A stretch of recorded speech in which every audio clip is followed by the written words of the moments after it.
The following is a special presentation of the National Lacrosse League.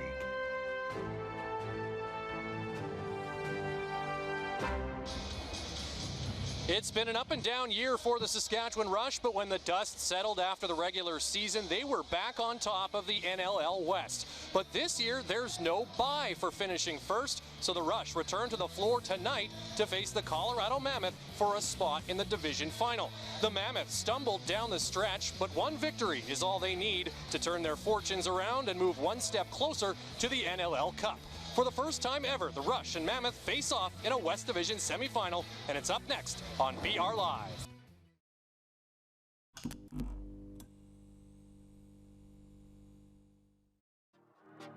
Yeah. Underrated, we the underdogs, underestimated.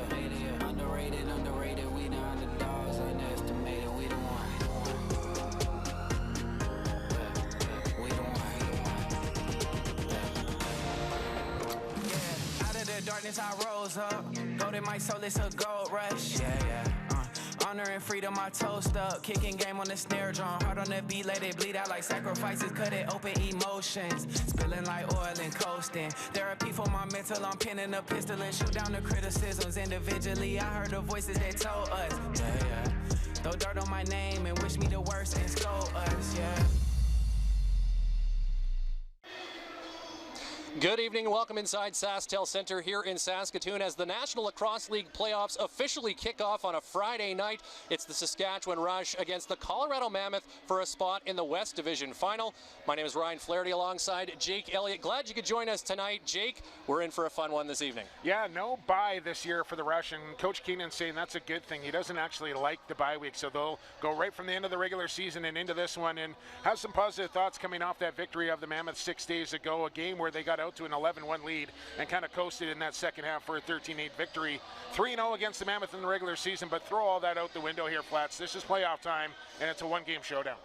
And the reason that the Rush are hosting this one-game showdown is because of that victory last week against Colorado, and the first star in that game, a guy who they're going to need to be good again tonight, is their number one goaltender in Evan Kirk. Yeah, you were a little worried about Evan Kirk. At least I was, coming off that game previous to last week against the Calgary Roughnecks where he was chased out of the net, and he kind of thought, oh man, is he going to be able to bounce back after that? Well, did he ever? Like I mentioned, got out to that 8-0 start thanks to his defense. It was 11-1 at halftime.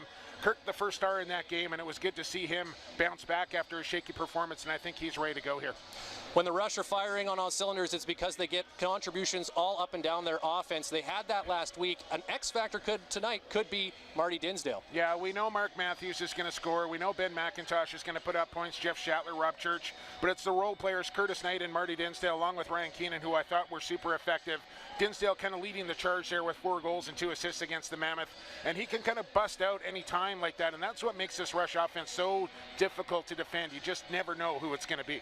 Speaking of offense, on the side of the Colorado Mammoth, the guy that they absolutely need in the lineup tonight to have any chance is their leading scorer. He missed the last 2 games of the season with an injury, but we think we're going to see him tonight. Yeah, I think Eli McLaughlin will go down as the Mammoth's MVP this season. Like you mentioned, didn't play the previous 2 games. Took warm-up here tonight. Looked like he was playing okay, but we'll see once the bright lights come up and he takes a couple of cross-checks how that shoulder reacts for 51. And the Mammoth, of course, their calling card is defense. It starts with Dylan Ward in goal, but their defensive unit is also very strong. A lot of good veterans, including Robert Hope. Yeah, Robert Hope wore the captaincy with the absence of Dan Coates, who missed last season with an injury. This man is a loose ball machine. He knows how to win lacrosse games, and big ones at that, and they're going to need Robert Hope to be good here for the Mammoth. Now, the Rush are the favorites. The Mammoth, they're the underdogs, but it's one game. So what do they need to do to pull off the upset? Well, I think they got to think about that second half from a week ago. They won that second half against the Rush. They'll have some positive thoughts from that and just take it from there and just go a shift at a time. I think the first quarter is going to be real crucial here. It's the Rush's best quarter. It's the Mammoth's worst quarter. We'll see how it plays out.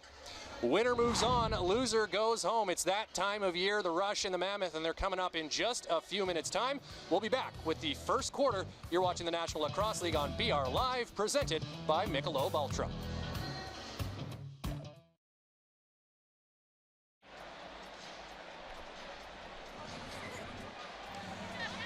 Welcome back inside SaskTel Center, just moments away from the opening face-off. The Saskatchewan Rush and the Colorado Mammoth set to battle it out here. 60 minutes or more, we'll see.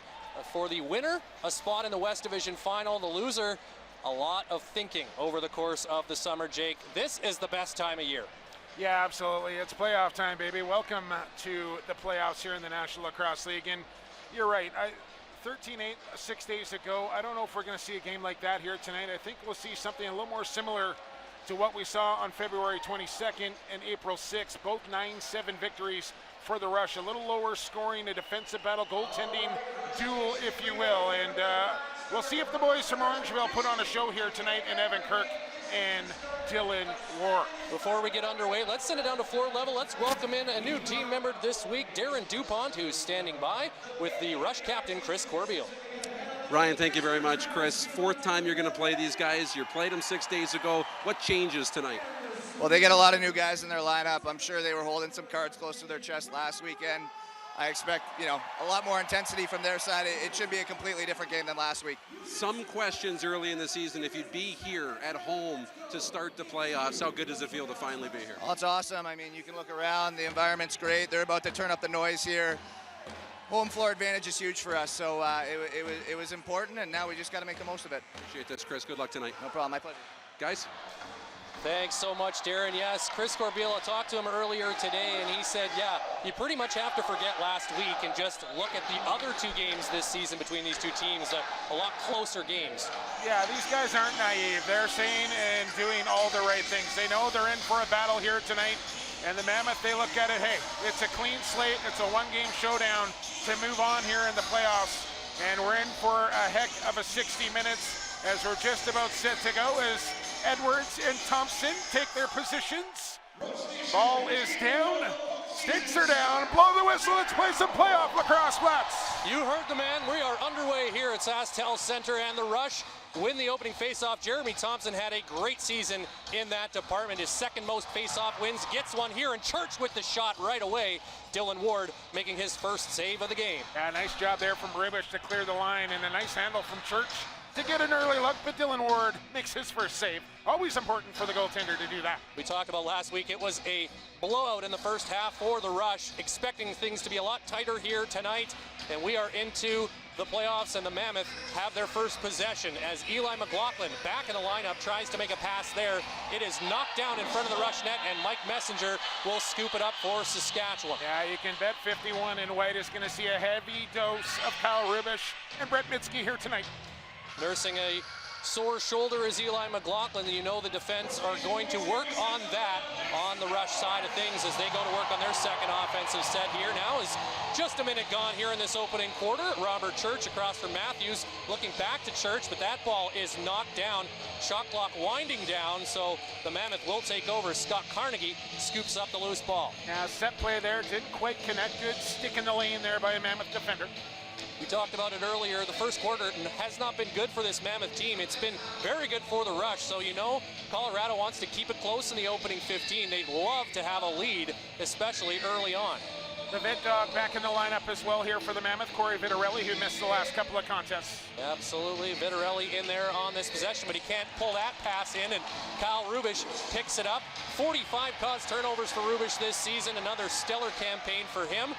Travis Cornwall now to Ryan Keenan, coming off one of his best offensive games of the season. 6 points last week in the win over the Mammoth. Now Curtis Knight with it across to Ryan Keenan on an island. Finds McIntosh, just low shot wide of the goal. He can't find the loose ball, but it is scooped up by Knight. But just 4 left on the shot clock. A long shot from Knight misses the mark. Whoa. And that'll be a 30-second violation on the Rush. Fans in the far end thinking that ricocheted off the back of Ward and into the goal, but no, it was on the back. So good pace here early on. Both teams have had a couple of sets. Now they settle in. Jeremy Noble down into the corner. Coming out there with that shot is Ryan Lee. A good save. The first one of the night for Evan Kirk.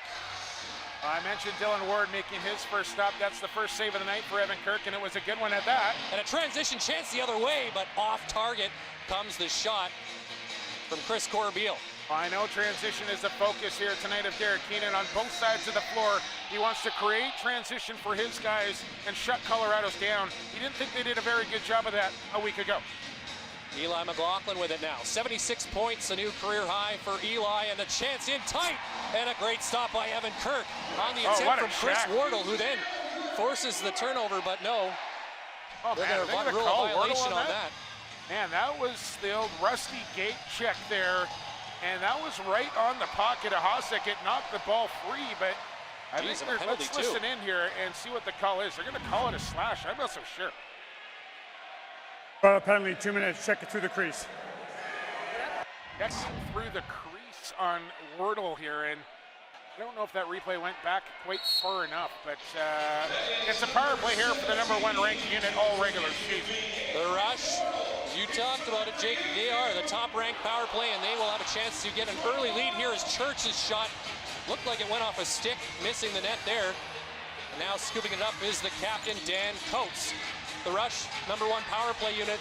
The penalty kill for Colorado, ranked 7th in the National Lacrosse League, 6th in the National Lacrosse League this season, 4 shorthanded goals. And for the Rush, their penalty kill, which was in the basement pretty much all season with a late surge, worked their way up to 7th at the end of the year.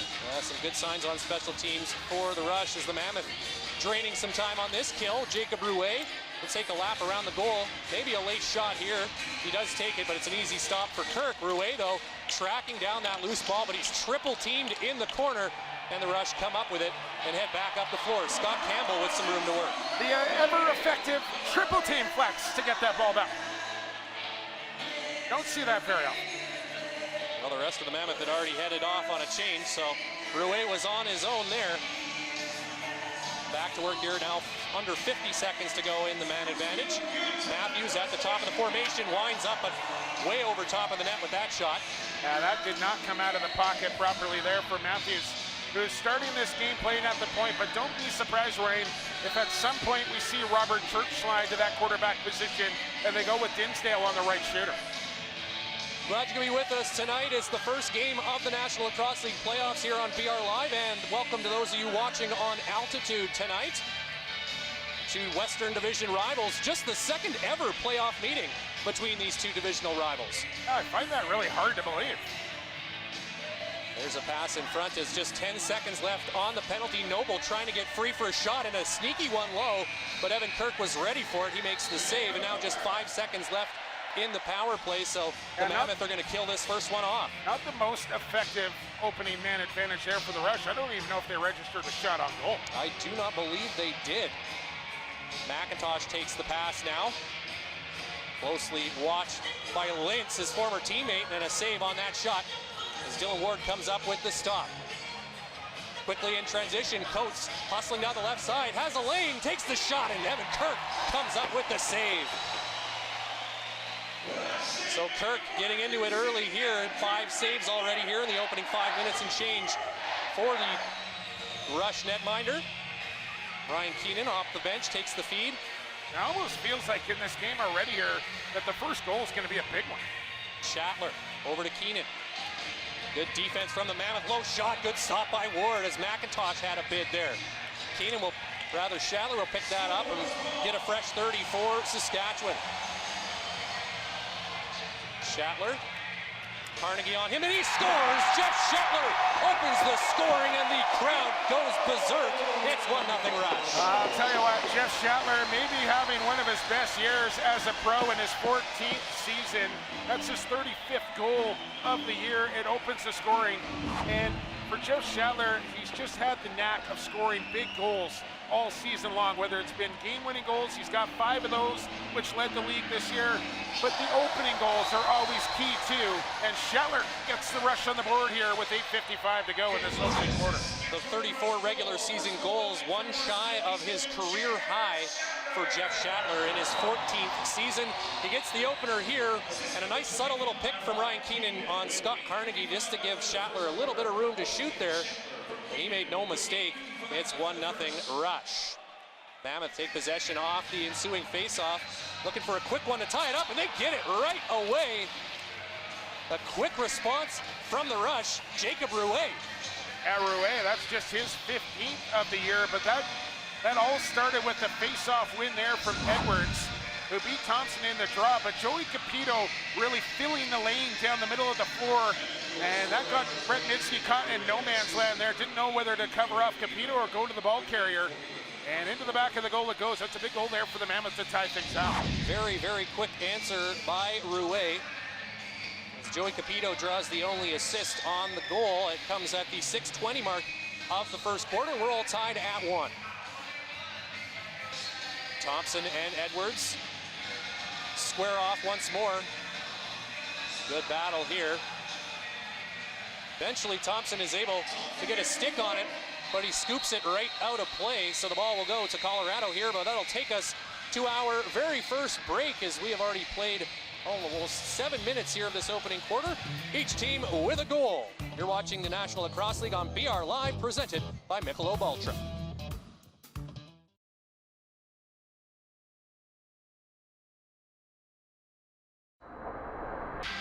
NLL on BR Live is brought to you by Geico.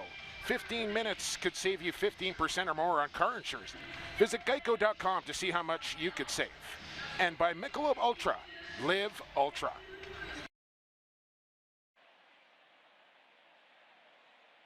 Back live inside SaskTel Center as we get set to resume play here in this opening quarter. 1-1 is the score between Saskatchewan and Colorado. Both teams settling in a little bit here through this opening for 15. Yeah, well, compared to 6 days ago, I think the Mammoth have to consider this a victory so far, being on level terms as we come out of our first TV timeout here. Just 1-1 with 8:28 to go in the quarter, but pretty even matchup so far. Shots on goal 6-5, and each team with a marker. 6-5 in favor of the Mammoth, who have the ball out of the restart here. Kyle Killen. Now Ryan Lee with it. Nice year for Ryan Lee in his second season. 59 points, a breakout campaign for him. Is in tight as Wardle, and he scores. The Mammoth get the lead. It's 2-1. Now Wardle with his second good look of the game as McLaughlin. Welcome back for Eli McLaughlin as he gets his first point on the pick and roll, and Wardle just a hard take to the rack and a little corkscrew at the end to send it past Evan Kirk on the short side. Kirk getting a little bit of that shot, but not enough. And the Mammoth, who didn't lead at all last week, this is already a positive sign for them. And Chris Corbeil even said it earlier today. He said, we're probably going to be trailing at some point in this game, but we have to stay the course. We'd love to jump out to another big lead early, but not expecting that to happen tonight. They know they're in for a battle. That's usually what it takes against this Colorado team. We're already seeing early signs of that. Yeah, and I think if the Rush have the advantage somewhere, it's the experience factor, right? It's a lot of these guys, the majority of them have been through this before, these one-game elimination games, and they're going to know how to kind of keep their emotions in check. They don't want to get too high, they don't want to get too low, and just play a full 60 minutes here and let things take care of themselves. Mammoth with possession again after the face-off win, but pass doesn't connect, and Corbeil will bring it back up on a sprint. Ladles it off for Matthews. Another pass across the church. Oh, and he just missed on the far side as he came across and just missed that top corner. But Jeremy Thompson will pick up the ball. That was about as pretty as you can do on a 3-on-2. The pass there from Matthews, the one-hand blind flipper. Another chance here, but now just 5 left on the shot clock. Matthews has to take it, and Ward makes the stop. Ian Lord bringing that down, and now a quick chance into transition. Capito right off the pipe. Brett Midsky will pick that up as the Rush dodge one there. Joey Capito had it labeled. Shatler comes out of the corner. Wines fires wide. Ball bounces up high, and Robert Hope brings it down for Colorado. Yeah, well, there was the transition that Derek Keenan was talking about. You know Capito is going to get his chances. They need to try and limit that as much as they can. Hard to believe just 3 goals this season for Joey Capito after a 16-goal campaign last season. But he is always dangerous in those transition opportunities. As Hope looking for an opening, and he instead sends it over to McLaughlin. That shot bounces in on Kirk, makes the save. Ball into the corner, and Messenger will track it down. Nice job there from Jordy Jones-Smith. To call boxing out right there. Now Campbell trying to scoop that up, but coming over to bother him, Jordan Gillis. Now a big battle along the boards, and it is Ryan Keenan who emerges with the ball. Yeah, man, oh man, are the Mammoth ever pressuring out high and battling for those loose balls? So Keenan now with it as Matthews tries to set a pick. Good low shot from Keenan, but a good kick save by Dylan Ward. McIntosh on the rebound. New 30 for the Rush. Ben McIntosh, back-to-back games without a goal. He had 11 in the 2 before that. Would not be surprised to see him bust out again here tonight, but he's going to have to do it against a tough Mammoth defense. They gave him a reset there and shouldn't have. Officials counting it down here on the turf now. Knight to Matthews, and that's going to be a shot clock violation. As you saw it right there, Jake, it was not a fresh 30, and the officials on top of that, although Matthews didn't realize it, was a little bewildered at that whistle. Yeah, that's the crowd noise there, playing against the home team. They just didn't realize the officials were counting it down. Rouet trying to get around Corbeil. Instead finds a low chance, and what a goal there, as taking the pass and firing it in one motion is Robert Hope. I believe that was Ryan Lee. Ryan Lee, 16 with the goal. Yes, indeed. Another pick and roll on the weak side here. The two-man game working well for Colorado so far as they open up the 2-goal lead here. It's Rouet. And then Lee all in one motion, a catch and a sweeping shot low. Beats Evan Kirk. And it's 3-1 Mammoth here. So after giving up that opening goal to Jeff Schattler, the Mammoth have reeled off 3 straight to take a 2-goal lead with 5.5 exactly left in this opening quarter. Pretty much exactly what you want to do if you're the road team in this situation. Battle off the draw, and it's Capito who comes up with it for Colorado, who now have a 10-7 edge on the shot clock.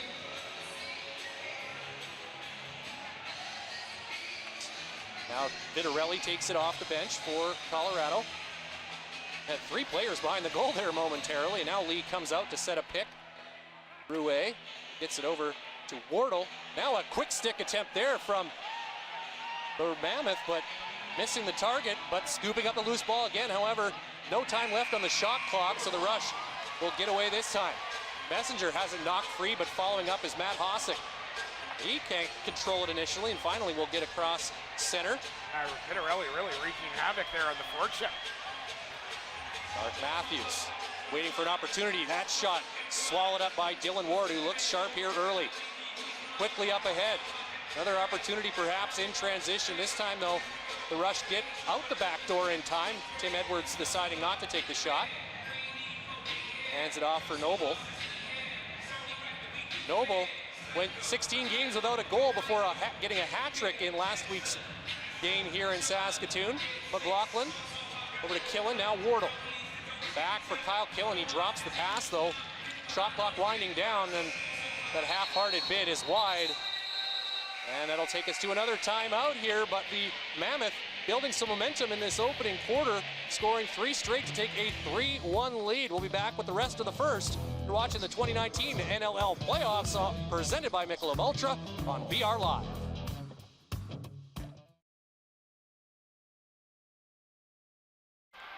The NLL playoffs continue tomorrow as the Bandits host the Black Wolves on Saturday at 7:30 p.m. Eastern Time, while a special Monday night NLL playoff doubleheader is on deck when the Swarm take on the Rock at 7:30 Eastern, followed by the Seals playing host to the Roughnecks at 10:30 Eastern. All the action starts 30 minutes before game time with NLL playoffs pregame live. The chase for the championship is on.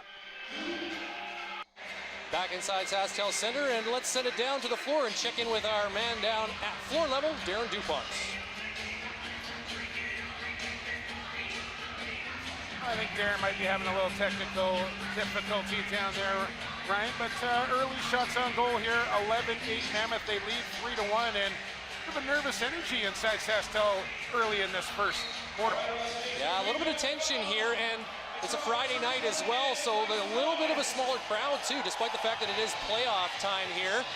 The Rush typically play on Saturdays and get more people in from out of town, so fewer people need to make a little more noise for their team here this evening, although it's still a very healthy contingent of Rush Nation here on hand this evening. As there's a violation on the Mammoth, so the Rush will retain possession here and get a fresh shot clock to work with. I'll tell you what, Dylan Ward looks real dialed in early in this game. Ben McIntosh for Keenan, now Matthews. Coming across the top for Curtis Knight, somehow got that shot through. Ward saw it all the way. Self will pick up that loose ball as McIntosh a little slow to get up. Collects himself. Meantime, Ryan Lee takes the pass from his teammate. He's the most recent goal scorer for Colorado, is Ryan Lee. Just over 3 minutes remaining here in the opening quarter. Colorado leads it 3-1. McLaughlin to Killen. Thought about a shot. Now McLaughlin looking down to the lip of the crease. Can't connect on that pass. Matt Hossack back the other way. Dodges one man. Numbers. Dishes off to Schattler. Odd man rush here. Schattler across for Dinsdale and Ward. Great move to come across and make the save. Cornwall can't come up with that loose ball. It's Capito who scoops it up for the Mammoth. They come back up the floor, but the Rush have numbers back, so Colorado will slow it down. Rouet now waits for the rest of his offensive mates to join him. Noble back to Rouet. Got Vitarelli out there as well, trying to clear some room in the middle. That shot hits the shoulder of Kirk, bounces off the wall. Goodness. Almost kicked in by Evan Kirk, but he keeps it out. That could have gone either way very easily. Rubish in transition, up for Matthews. Rubish staying in front of the net. Matthews to Knight, Coxon scores! Curtis Knight, that's a big one for the Rush. Getting back within a goal with just over 2 to play here in the first. Yeah, a little hesitation here from Curtis Knight, who found himself open in the slot. Gave Ward a hard sell that he was going to shoot the ball. Made Ward react and then pulled the trigger to the short side. The glove side on Dylan Ward as the Rush get back within 1 here with just 2 minutes, just over 2 minutes to go here in this opening quarter. And the Rush sure needed that one. We talked about the role players off the top here, Flats. Dinsdale, Keenan, Knight, and there's Curtis Knight showing up early. Well, the best way to fight a tough defense is to make every single one of your players a weapon. Then they can't key on any one guy, and having contribution from a guy like Curtis Knight early in this game certainly beneficial. Another face-off won by the Mammoth as Capito comes up with it. Now gets it back to Wardle. Chris Wardle with a goal here already this evening. Rouet being watched by Thompson. Now leaves it in the corner. Lee comes out. Long shot over top of the goal. Rebound off the end boards is Rouet, and Kirk makes the save. I'm just watching the Mammoth offense here, Flats, and they're sticking a guy behind the cage almost every shift, and it's something Saskatchewan talked about in shoot-around this morning, how they wanted to play that. But for me right now, Colorado is really trying to space out the Rush defense. Ryan Keenan gets around a man, and just wide. No, Ward actually got a piece, so a fresh 30 seconds. Great effort by Keenan, who now takes a beating in front of the Mammoth goal. Meanwhile, Saskatchewan continuing to operate on offense. Matthews swim move in tight. Ward with the save. Ball loose, but it stays out. I mean, Dylan Ward is playing unreal right now. I just wonder, can he keep this up for a full 60 minutes? If the Rush stick with it, they're getting looks. I think the ball's going to start to drop. Now 14 shots on the clock for the Rush. Had 7 of the last 9 shots on goal, so things starting to swing back in their direction. Rubish has the ball knocked free from behind, but Rubish sticking with it, still trying to come up with it. Now gets some help as Knight trying to rake that ball in. All kinds of bodies in front of the Mammoth bench as Rubish and Lintz come together. Those are 2 big boys colliding. Well, Capito had possession of this ball, and if Saskatchewan comes up with it, they should get a reset on the shot clock, although it's still running right now, and the Mammoth know it. Lintz will just smother that. Hope in there as well, doing work. And yes, possession awarded to the Mammoth. Ward starting to make his way to the bench. There's just 10 seconds left on the clock. And Lintz will now get it up. We'll see if the Mammoth have time to get one. 5 seconds left. Pass in close. McLaughlin, point-blank save by Evan Kirk. Big stop right at the buzzer. Wow, what a finish for that quarter. That's a huge save for Evan Kirk and a big-time defensive breakdown there for Saskatchewan, who were kind of complaining to the referee that it should have been their possession. And that was a backdoor slip there for McLaughlin, and Kirk had to come up big as we're through 15 minutes here of playoff lacrosse at Cestel Center. And the road team leading the Mammoth up 3-2 after 1 quarter of play. We'll be back with the second. You're watching the NLL playoffs on BR Live.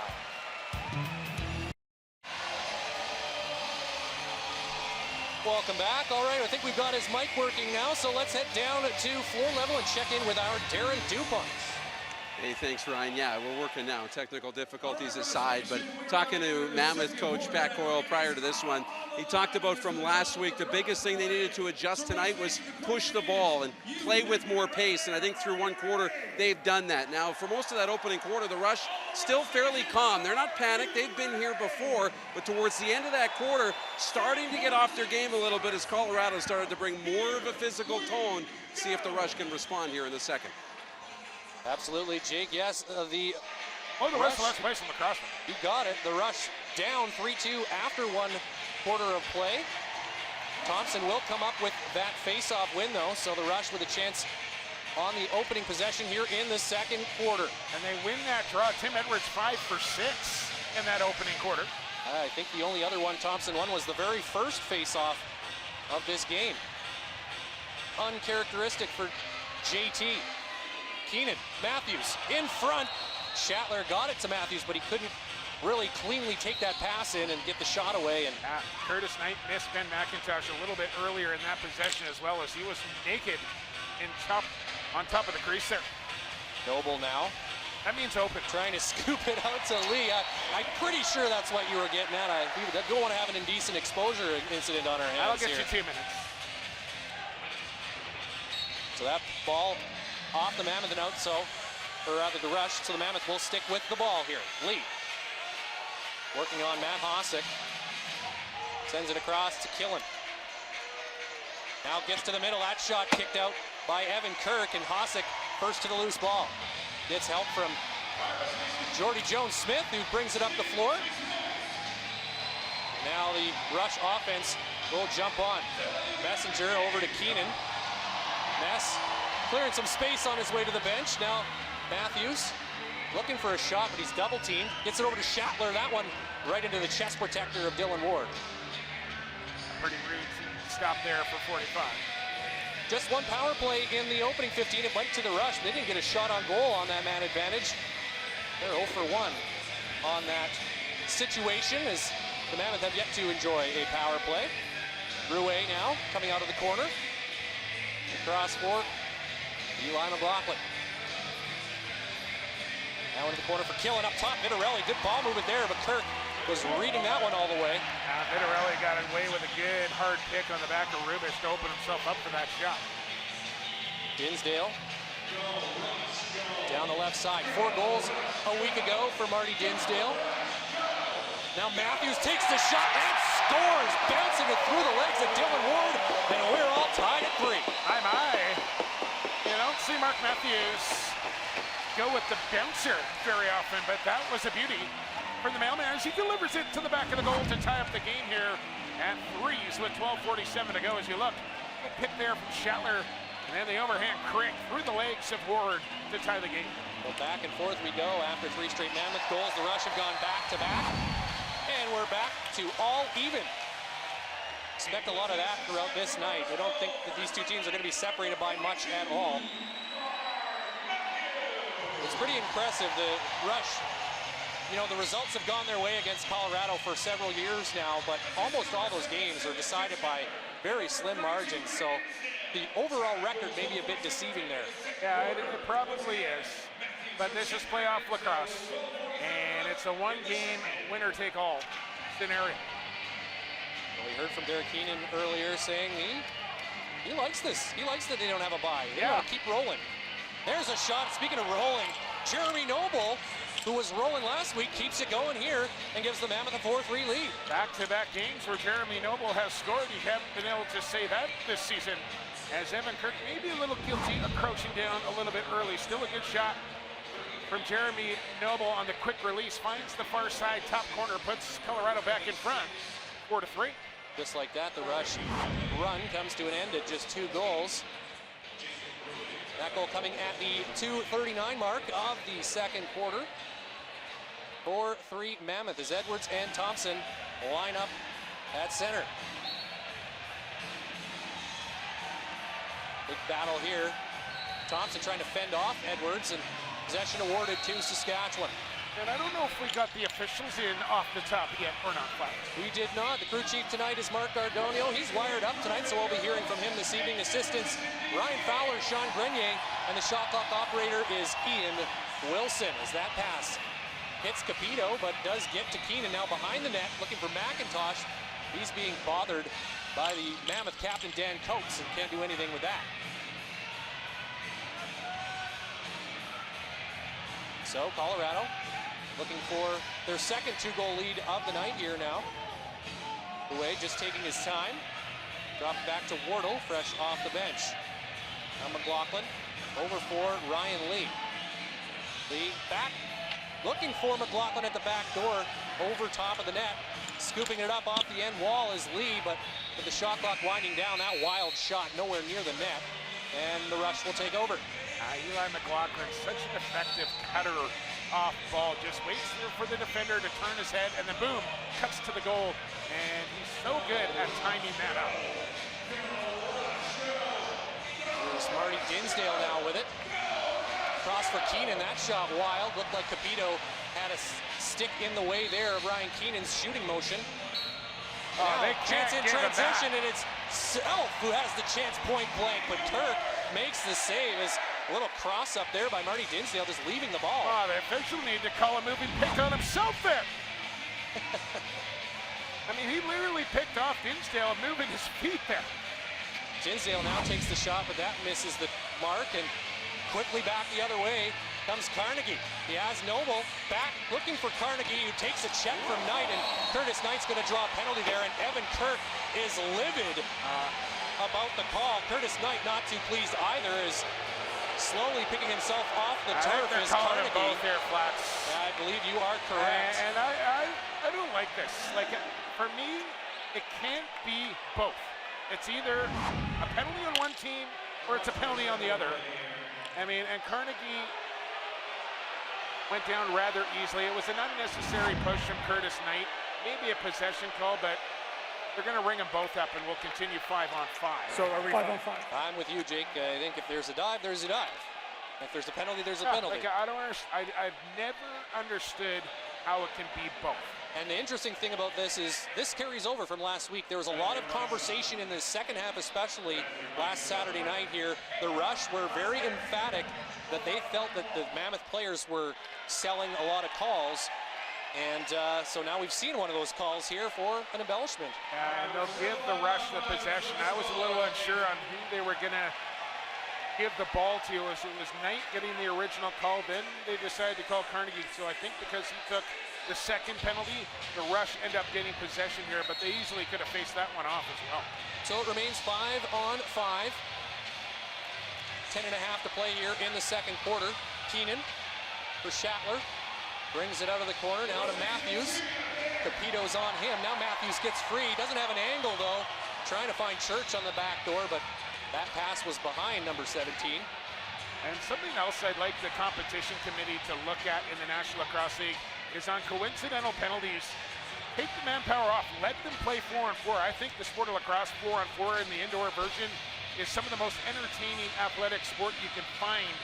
And it doesn't need to happen all the time, but when the opportunity arises, a little extra floor space out there isn't a bad thing. It's McLaughlin. Sends it down into the corner for Corey Vitarelli, but Schattler is on him, and we've got ourselves a timeout there. As Campbell, pardon me, was giving the business to Corey Vitarelli. With the Nighthawks. Know each other very, very well, so they will get reacquainted a little bit more when we come back with more second quarter action as the Mammoth lead the Rush 4-3. You're watching the NLL playoffs presented by Michelob Ultra on BR Live. Welcome back. Colorado Mammoth lead the Saskatchewan Rush 4-3 here in the second quarter, and let's send it down to floor level and join Darren Dupont. Hey, thanks, Ryan. Coach, what's the biggest difference this week from last? Having Eli and Vitarelli and Lord back really makes a difference, and I just feel like we're sticking to our game plan a little better. I did want to ask that next. Having Eli back in the lineup, what does that mean? We've already seen him on the score sheet. Yeah, just the confidence, sort of it makes room for other guys on the floor, so they have to be aware where he is, which allows other guys to get open. Appreciate this, Coach. Best of luck. Thanks. Pat Coyle a little more verbose than he was a week ago. This week. Absolutely. Yeah, he's a little surly, admittedly, last week. And rightly so. As we resume action here in the second quarter, under 10 to play now in the opening half. Mammoth with the 4-3 lead on the goal by Jeremy Noble. As Schattler tries to get around Capito, that's easier said than done. Now Keenan takes the pass, looking for Schattler, but he can't get free, and Capito comes up with the loose ball. Gets it up ahead to Dan Coates. Coates directing a bit of traffic now as Messenger comes over to cover him. Now he'll head off, and McLaughlin feeds it down to Wardle. Eli McLaughlin to Ryan Lee. Mammoth spaced out. Nice and high right now. Now Killen comes to the middle. Kirk squeezes that one. Closing the wickets just in time. Good set play there. Here's Messenger. Now Messenger thought about it for a moment, but then two Mammoth players came over and shut him down. So he will slow things. I mentioned it before. Colorado really trying to space out the rush defense and got a good look there for Killen. Better stop for Evan Kirk. Church gets it to Dinsdale. Now sets the pick, but Matthews, with that attempted pass, ends up going right on goal, and probably the easiest save Dylan Ward will have tonight. Let's hope so. All right, as Colorado now will get their offense on the floor once again. Ryan Lee to Jeremy Noble.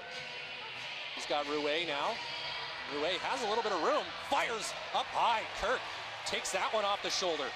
Vitarelli with a look there on a good clear-out pick there from McLaughlin, who really just bull-rushed his man out of the way. Yeah, there was a little space there for Corey Vitarelli. Jeremy Thompson now, as the crowd trying to give their team a little life here, a little energy, sensing some sloppy play right now by their offense at least. That was the right look. Good slip to the goal there from Matthews, but Capito with the active stick in the pick. And the Mammoth, just you can see more energy from them here tonight than they had a week ago. On both ends of the floor now, Killen trying to beat Hosick. Rouet took his eye off the ball here. He's not going to be able to keep that onside. And the Rush will take over. Cornwall has Schattler. Schattler says no, give it to the other guy. Now takes the pass. Schattler all alone, and Ward with the save. Ball stays out. Good luck there from Cornwall to find Schattler on the crease. Maybe could have took that shot with a better angle there from 20, but passed off to the goal scorer, Dylan Ward, with the answer. NLL on BR Live is brought to you by Geico. 15% minutes can save you 15% or more on car insurance. Visit geico.com to see how much you could save. I also want to tell you about the National Lacrosse League newsletter. You want all the news, interviews, and more delivered straight to your inbox, Jake? Well, you can head on over to NLL.com. You know my answer. And sign up for the NLL newsletter now. You won't want to miss a beat. It's yes, every time. Mammoth operating on offense once again here. Under 6.5 left in the opening half as Killen sends it across. McLaughlin, no room to shoot. Miscommunication there. He thought Lee was going to slip that pick, but ball just ended up in the corner.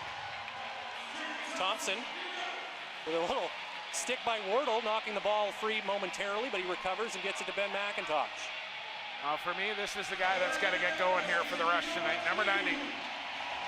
Mack defers this time, gets it to Keenan. Takes the return feed, fires, and Ward was ready for that, coming across to make the stop on Ben McIntosh. Maybe numbers here for the Mammoth. As Stewart coming down the pipe, but he misses the net with that shot. Reverse. And Cornwall gets it, and now a chance for a breakaway the other way. Matt Hosick in alone. Steelers! No! The crowd goes wild. I thought it was in. It was off the post and just in front of the line. Quick trigger there. As Hosick, I'll watch it again. This one hits inside pipe but stays out. Oh, that's a goal. We just saw the overhead look. Let's see if Keenan wants to challenge here. No flag yet. No, there is no flag, but I just thought I saw it go in on that overhead replay. But we play on. And I don't think we're going to have a challenge yet. Nope. Continue on as we go. So perhaps a missed opportunity there, although guess we'll have to wait and see. Wait for a replay here at a stoppage to really take a closer look at that as Schattler now gets it to McIntosh. Came close a moment ago. Hosick with the great chance right after. Now McIntosh to Matthews. While working on Gillis, and Ward gets a leg on that shot. Gillis now quickly up ahead for Noble. Lee coming inside, saved by Kirk. Tempo really picking up here in the last couple of minutes. And the tractor is running miles right now. Hossack for Keenan. Doubled, gets it to Schattler. Now Hossack will head off. Dinsdale takes the feed from Schattler. Now Matthews gets out to complete the change. Church for Keenan. That quick trigger stopped by Dylan Ward. 4:17 to go here in the opening half as we take another look at the Matt Hossack chance as we get set to go to break. Jake, here it is from inside. Yeah, that ball was in the net, and I'm shocked that we didn't see a challenge. One more time. One more look as we head to break, but you're watching the NLL. Anyway. There you go on BR Live.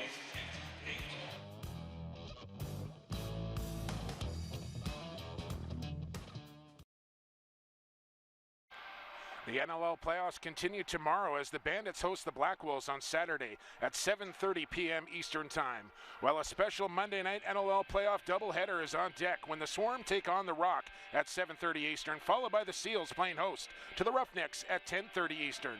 All the action starts 30 minutes before game time with NLL playoffs pregame live. The chase for the championship is on.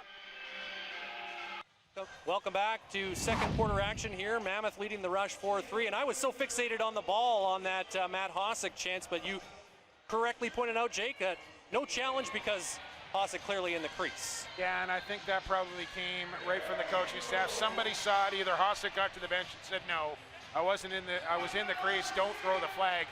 And Derek Keenan will keep the red hanky in his pocket for maybe another opportunity later in the contest. So a missed opportunity for the Rush to tie it up at 4. They continue to trail here, and the Mammoth working on offense. McLaughlin back up top for Wardle, now Killen. Now coming in is McLaughlin. He's going to draw a penalty on Mike Messenger, who got the free arm out. And the Rush are going to have to kill a penalty for the first time tonight. Anytime you take that hand off your stick, reach onto the Scott's on offensive penalty, player, 2 minutes, holding. good chance you're going to get a minor penalty. Mike Messenger will have a seat as the Mammoth will go to work on the 5-on-4 for the first time here tonight, leading by 1 with just under 4 to go to recess. Colorado's power play ranked dead last in the National Lacrosse League this season at just 37.5%. And we mentioned the Rush penalty kill earlier on, a late season surge to move up to 7th.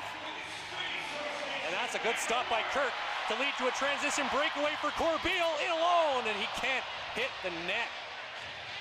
He'll be a little angry with himself on that one.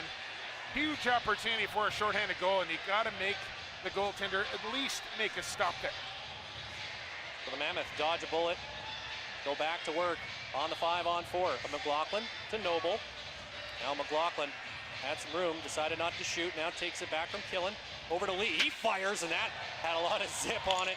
Missed the goal though, and now a chance for the Rush to pick it up and head back the other way. Hossack has room, but Capito is off the bench to shut down the angle, and now the Rush will take advantage of the opportunity to kill some time. McIntosh and Church in no hurry here with still 20 on the shot clock, but McLaughlin is cheating out the other way, so the Rush definitely want to be sure with their passes here because they certainly want to give one up to the Liger in transition. And Pat Coyle, always on the cusp of innovation, will force the Rush to play 3-on-4. McIntosh took it from a bad angle and a rebound chance. They score!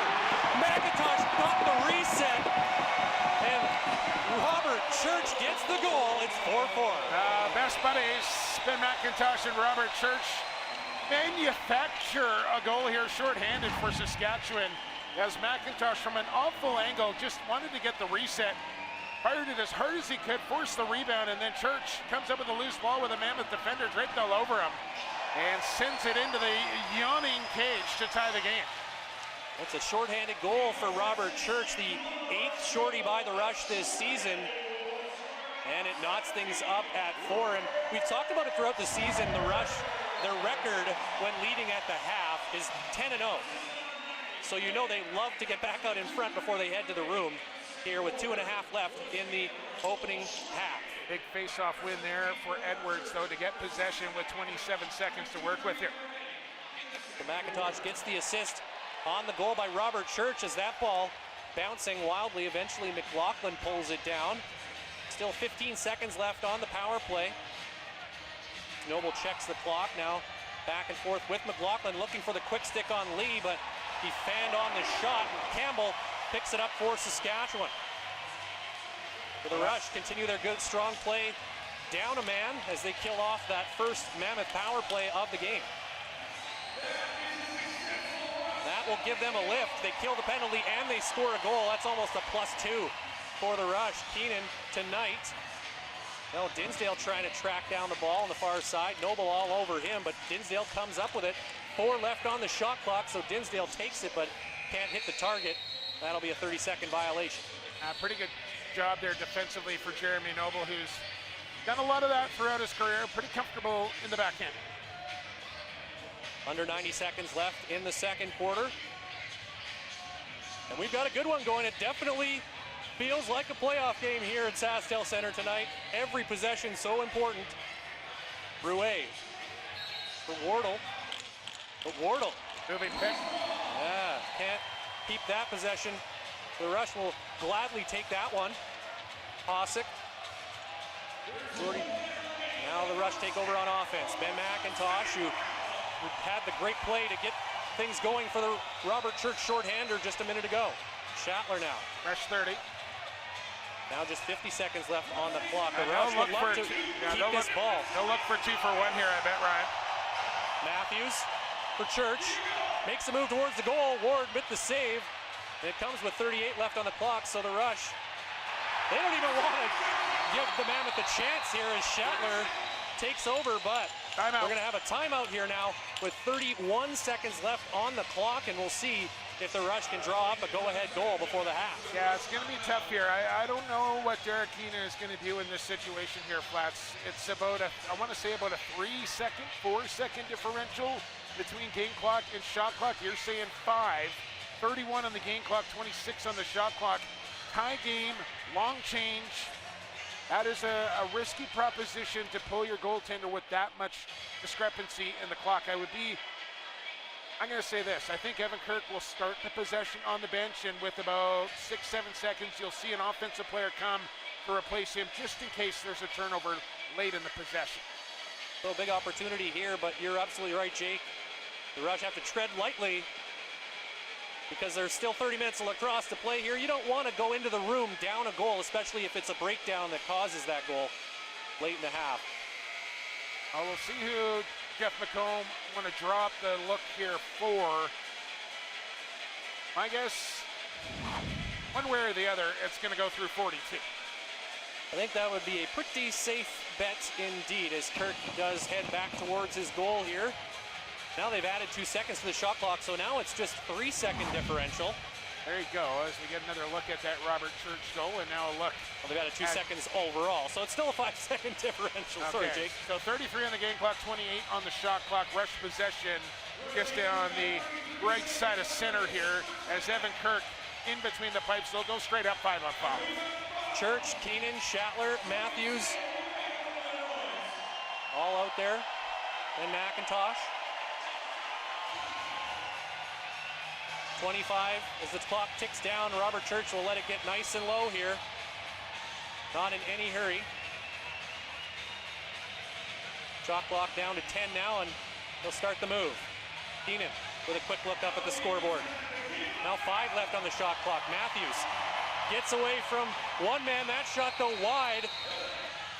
Kirk staying in the net, so just 4 seconds left on the clock. Now Colorado will take a timeout. Yeah, I mean, you can't take your timeout with you into the second half, so you might as well call it. They're going to have about 187 feet to go here to the Rush goal with about 3 seconds to go in the half here. As Matthews got the good look, very close to a penalty call could have been made there as Matthews tried to come across the top. Still got the shot off, but missed the target. We take a look at some of the work by Evan Kirk here in this opening half. Both goaltenders playing very well here so far this evening. Yeah, these two are two of the best in the game, no question about it. You need good goaltending to win lacrosse games. And Evan Kirk and Dylan Ward have come to play respectively. No surprise there. Shots just about dead even, 25-24, as we're just a couple of ticks away from halftime here. So for those of you who are mathematically inclined, that's not me. You can calculate that both goaltenders have already hit the 20 save mark in this game. Save percentage is pretty good for both of them thus far. So we'll see what tricks the Mammoth have up their sleeve, but it's going to be a bit of a hope and a prayer situation here. They have added 1 second to the clock, so they'll have 5 seconds. Of course, the shot clock has been turned off. It'll be Kyle Killen with possession, but deep in his own end, so he'll have to get it up the floor quickly. He will take a few steps now to Noble.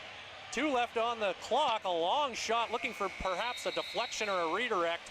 That's not going to happen, and we'll head to the room, all tied at 4. A pretty fitting score after what we've witnessed for the first 30 minutes. Yeah, honestly, Ryan, this is right around what I expected here between these two teams in a playoff game. We saw 9-7, 9-7 in the first 2 contests, and we're kind of right on pace for that here in the semifinal.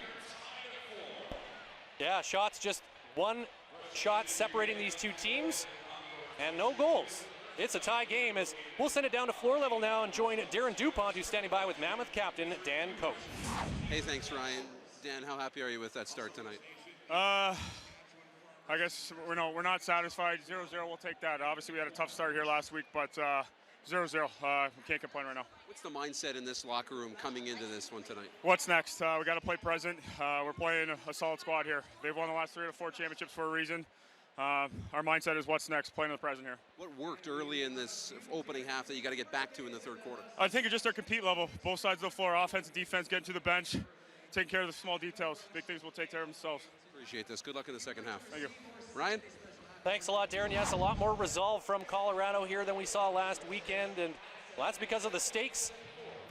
It's win or go home time, and the Rush and Mammoth are tied 4-all after 1 half of play. We'll be back with halftime here. You're watching the NLL playoffs presented by Michelob Ultra on BR Live. Welcome back here at the half National Lacrosse League playoffs. I'm Darren DuPont. Well, as success continues on the field for the Saskatchewan Rush here in the community in Saskatoon and Saskatchewan, the impact has been massive off the field now as the Rush year 4 in Saskatoon. And as we find out from Jeff Schattler and Mark Matthews, the Saskatchewan Rush continuing to make an impact on the youth in the community.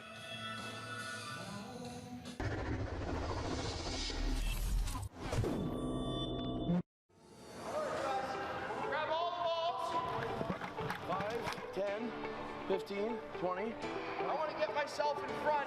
It's been really, really great. Anytime we can have the professional players come out, I mean, we develop programs to give kids places to play, but they're definitely the inspiration. They show the kids where they can go. You practice it, and you get better at it. This gives them something to strive for. It's just seeing their effort. You know, I'm just happy to be here and grow the game with these guys and teach them proper techniques. So we're trying to get it in their brains that this is the way you do it, and hopefully they carry on. 1, 2, oh! 3. Lacrosse wasn't even on our radar, so it was definitely the Rush that got us into it. Mark Matthews is my favorite player. It's always a kid's dream that you get to see like one of your idols play and then get to play with him, so that's pretty cool. Some of them are funny, they asked us a lot of funny questions. We played a lot of fun games. Basically, it's just, quick sticks, proper way of passing, getting that ball up, keep it in the air, the rainbow passes, catchable pass, I like to call it, and working hard. Don't be afraid. That's the big thing. Some kids are timid, and that's when you get hurt. Everybody's walking away learning one new thing, and I mean, that's the goal. They want to have fun, learn something new, and be ready for the season. John, guys, boys and girls, remember where your helmet is? The SLA is doing a great job. I think you're going to see registration go up with our school program that we have and the elite camps that are going on around the whole Saskatchewan. Did you guys have fun? Yeah! Great stuff. Love to see the work Jeff Schattler's been doing as well as some of his teammates, spreading the game of lacrosse across the province of Saskatchewan. Wonderful to see as the Steadies entertain the crowd here at SaskTel Centre at halftime. And we will send it to break. We'll be back with more halftime coverage. The Saskatchewan Rush lead the Colorado Mammoth, tied 4-4. Welcome back to halftime here at SaskTel Centre. Ryan Flaherty alongside Jake Elliott. And Jake, things pretty much going according to the script that we expected to follow here in the opening half with a tie game. Yeah, really, both teams on pace for around 50 shots. Both teams on pace for around 10 goals, and that's what we kind of expected coming into this playoff matchup. Not a lot to show for offense for both of these teams. Both goaltenders really looking sharp here through 30 minutes of play. Yeah, absolutely, and they're two of the best in the game, and you would expect that coming into a playoff game. These guys are playing at the top of their game, and offensively, you're going to have to work for it. You're going to have to earn your goals here tonight. What have you seen differently from Colorado this week than what we saw here last weekend? Well, obviously their start was a lot better. I think their compete level was better. Dan Coates mentioning that. Defensively, I've mentioned it a couple of times. They're really, offensively for Colorado, they're really trying to spread out the rush defense and get them open looks that way by spreading them out, putting the guy behind the goal. So a couple of different wrinkles offensively, and I think the addition of Vitarelli and McLaughlin has really made a difference to that offense, the way the ball keeps moving and how it opens up other guys for space with those two wreaking havoc in there. Certainly seeing a lot more motion in that offense, a lot more energy and life in this Mammoth team here this week. Not a surprise. They didn't have anything to play for last weekend, but in terms of adjustments, what have you seen? What do you think you're going to see from these two teams in the second half? Well, if I know one thing, or if I've learned one thing so far this year, is that Jeff McComb and the Saskatchewan Rush are unbelievable at making halftime adjustments.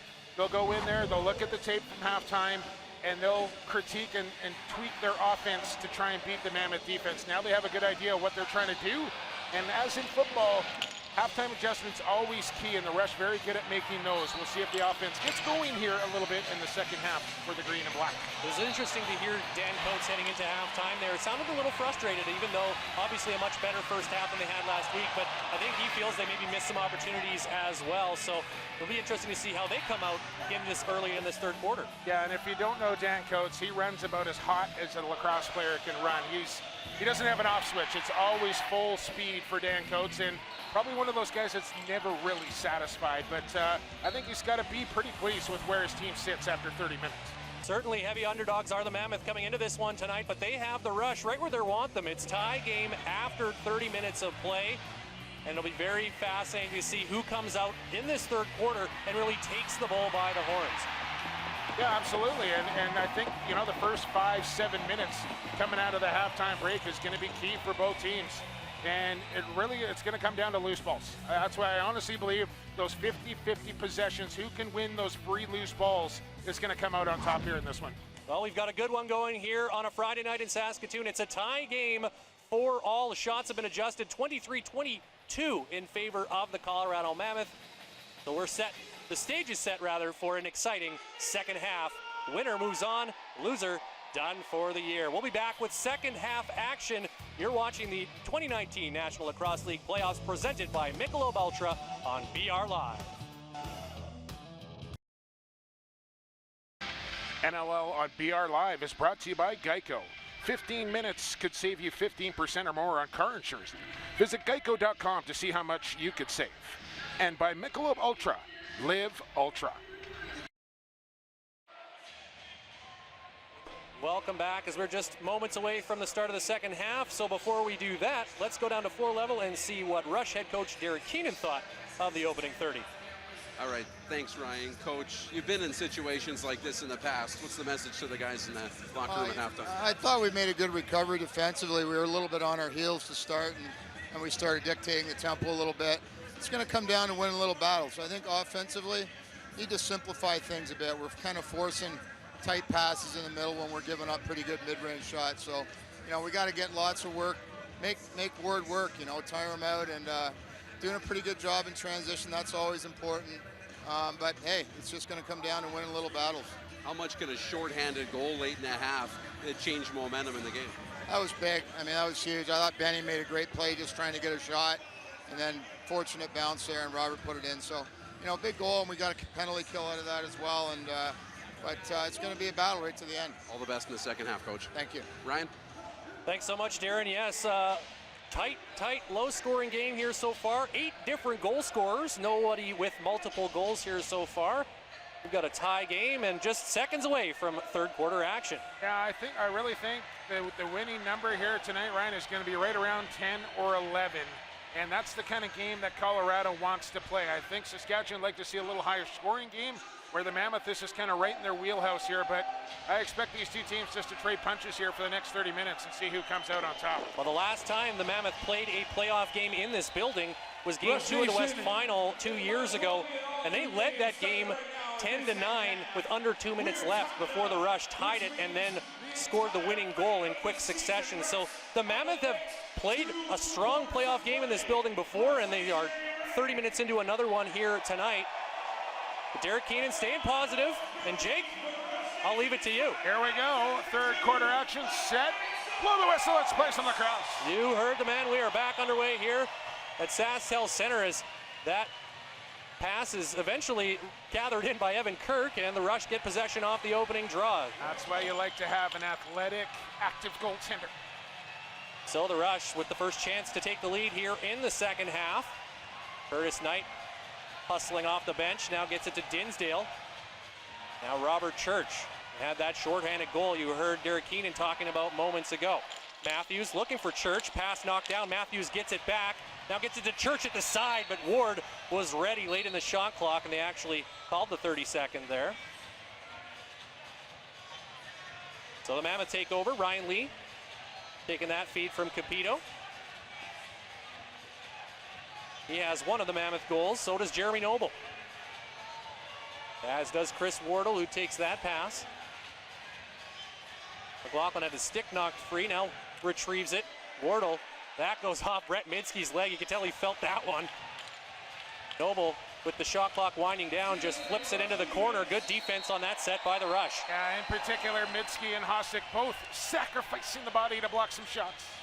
Travis Cornwall gets it up ahead to Keenan, who gives it off for Knight. McIntosh, and now Matthews will complete the change. Into the corner for Ryan Keenan. Church misses that pass completely. Took his eye off. But there's Knight showing some hustle to scoop up the ball off the rebound. But the pass from Matthews misses Keenan. He's running out of time, and the shot is wide of the Mammoth goal. Yeah, not exactly sharp to start the second half for the Rush offense. So off the restart, it's Rouet taking it from Gillis. Now he stutter steps, but Campbell isn't going to bite on that. Now Rouet will defer to Kyle Killen. Killen had scored in every game all season up until last week. The first time all season he didn't score. In fact, he was held without a point last week. Yeah, the rookie has been ultra consistent except for that game 6 days ago. Jeff Schattler now with it for Saskatchewan. Late getting off is Chris Corbeil as Ben McIntosh finally gets on with just 12 on the clock. Now McIntosh with the shot, and he scores! Little sleeper play from Ben McIntosh, and he gets it over the shoulder of Ward, and the Rush have the 5-4 lead. Benny Mac has made a living off of that shot right there. Last man coming off the bench and just takes it on the run, uses his defender as a screen as he reaches to the far side on the run and beats Dylan Ward as the Rush go in front for the first time here tonight as Mr. Knight sets up Mr. McIntosh. Hip high, far side, stick side. It's 5-4. You mentioned it in the first half, John Bowley. You need Ben McIntosh to score here tonight to have some success, and that's his first goal in 3 games for the man who finished off a 41-goal campaign, his second straight 40-goal season in a Rush uniform. Yeah, you score 40 goals in a year, you need to show up in the playoffs. McIntosh gets on the board. And it's 5-4 Rush. 2.5 minutes into the third quarter. Messenger helping out on that draw, gets it to Minsky. That was a good battle there between Thompson and Edwards. And JT came out on top. As Thompson gave some ground early in this game, but has rebounded nicely here as things have progressed this evening. Matthews to McIntosh, trying to spin away from Hope, but Hope with the stick check now. McIntosh retrieves the ball, dodges, and a shot right on. Good save by Dylan Ward. Just froze the defense with a hesitation move. Does get the shot off and the reset here as the Rush look to take a 2-goal lead with a fresh 30. Matthews to the left side for McIntosh. Gets a pick from Church. Shot stopped by Ward. Quickly up ahead, looking for Capito in transition. He's got the high knees going, but Matthews, good hustle to get back and take away the space of Joey Capito. Yeah, that's what you need out of your superstar right there. Makes the long run, and now we'll sneak in the change, as will Capito. Meantime, the Mammoth set things up on offense. Noble looking down low, had a man open briefly. Wardle was all alone, but Noble missed him with the pass. Now Hosek, chance here in transition is Cornwall quickly shut down though. He looked like he had a lane for a moment there, but taken away at the last second. Travis Cornwall still looking for his first goal in a Rush uniform. Talking to TC at shoot-around this morning, I said tonight might be the night. Keenan with a chance, and Ward comes up big. What a stop from Dylan Ward. Throws up the scarecrow save there to take one away on the short side. So Colorado now down a goal. On offense, Rouet directing a little traffic. Killen trying to clear some space, looking for Wardle at the top of the crease, but he is smothered by a pair of Rush defenders, and here comes Mike Messenger. I tell you, something that the Rush need to take advantage of here tonight is moving picks. The referees are letting them play a little bit down the offensive end, letting guys get into each other as far as picks go.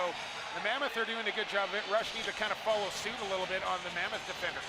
Chance from Robert Church goes over top of the net, and Robert Hope brings it back up the floor.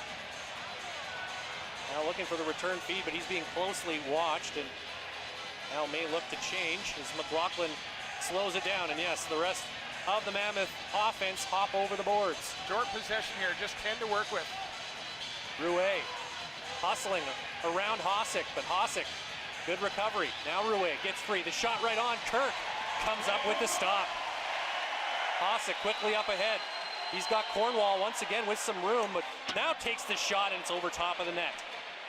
And again, that's another transition opportunity where you don't force the goaltender to make a save. You gotta test him. If you don't hit the net, you can't score, Ryan. That's even that. I can do that math. That sounds like a Wayne Gretzky quote I heard somewhere one time. No idea who. Some guy. Kyle Killen now with it. Nate, Mammoth could use some offense from their rookie phenom as well. First, a great one, a good lacrosse player back in his day, Brantford, Ontario. Absolutely. Now Campbell with it for Saskatchewan, looks up and fires. Ward comes out to cut off the angle and make the save. I don't mind the look there from Soupy. Get one out of your backhand, you're doing something right, and that was a pretty good spot to shoot from there for the veteran. Jeremy Noble now takes the pass from his captain, Coates, and now gives it to McLaughlin. Elon McLaughlin back in the lineup tonight so far with 1 assist. Bittarelli's pass is off target, and now Chris Wardle making a meal of that one, and the over and back. It will go to Saskatchewan, and that'll take us to our first time out here in this third quarter as the Rush have come out and taken the lead to start the second half. But it's anybody's game still, just a 1-goal difference. Rush leading it 5-4. You're watching the 2019 National Lacrosse League playoffs presented by Michelob Ultra on VR Live.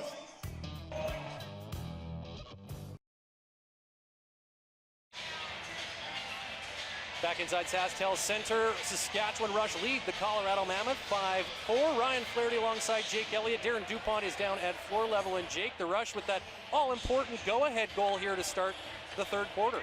Yeah, it's the only goal of the second half so far, and it's the only time the Rush have led this game so far, and it just kind of feels like every goal in this game is going to be a big one. And it's been a physical affair so far here tonight. I talked about the moving picks. There's one on Wardle, little push on the back there, got away with that. So the refs really kind of letting them play here tonight, and it's the way you want it. You want the players to settle it down on the turf. And they always talk about consistency. As long as it's being called the same both ways, that's all you can ask for. And it's certainly been that tonight. The officials really staying out of the way. There's just been two power plays, one for each side. The Rush actually scored a shorthanded goal. Robert Church getting that one in the second quarter, but both teams killing those penalties. We also had matching minors, so there's not been a lot of time spent in the box by either team. It's been a lot of 5-on-5 lacrosse. And transition, I think the advantage has gone to Saskatchewan in that department. They've had the much more better looks, if that's proper English. I'm not sure it is, but they just haven't capitalized. So Rush with the ball off the restart here as Shatler gets it across to McIntosh, who's given Saskatchewan the lead. Now behind the goal, dunk attempt. Doesn't get through Dylan Ward. Good chance there for the Rush. They haven't led by more than a goal here tonight. Had a chance to make it 2 there. Couldn't capitalize. Ball is free. Dan Coates has no idea. It was right behind him, and the Rush will benefit from that. Well, I was going to say, Ryan, in that first half, I really felt like Colorado was getting a lot of lucky bounces. There was one for the Rush. And those things usually even out through the course of the game. Delayed call coming here, Fletch. Absolutely. So the Rush will send Kirk to the bench and get an extra man on the floor. It's Ben McIntosh. Matthews has it now, gets it to McIntosh, and it's stopped. Good one by Dylan Ward, but now Saskatchewan will go to the power play. I'm not sure that one ever actually made it through to Ward as Johnny Lynch shaking out the bees in the glove there as the former Rush defender took one right off the hand. This is going to be Kyle Killen that heads to the cubicle of shame. Yeah, he is the in-home for the Mammoth. 2 minutes, legal substitution. It's an illegal substitution call on Colorado, so Killen will sit.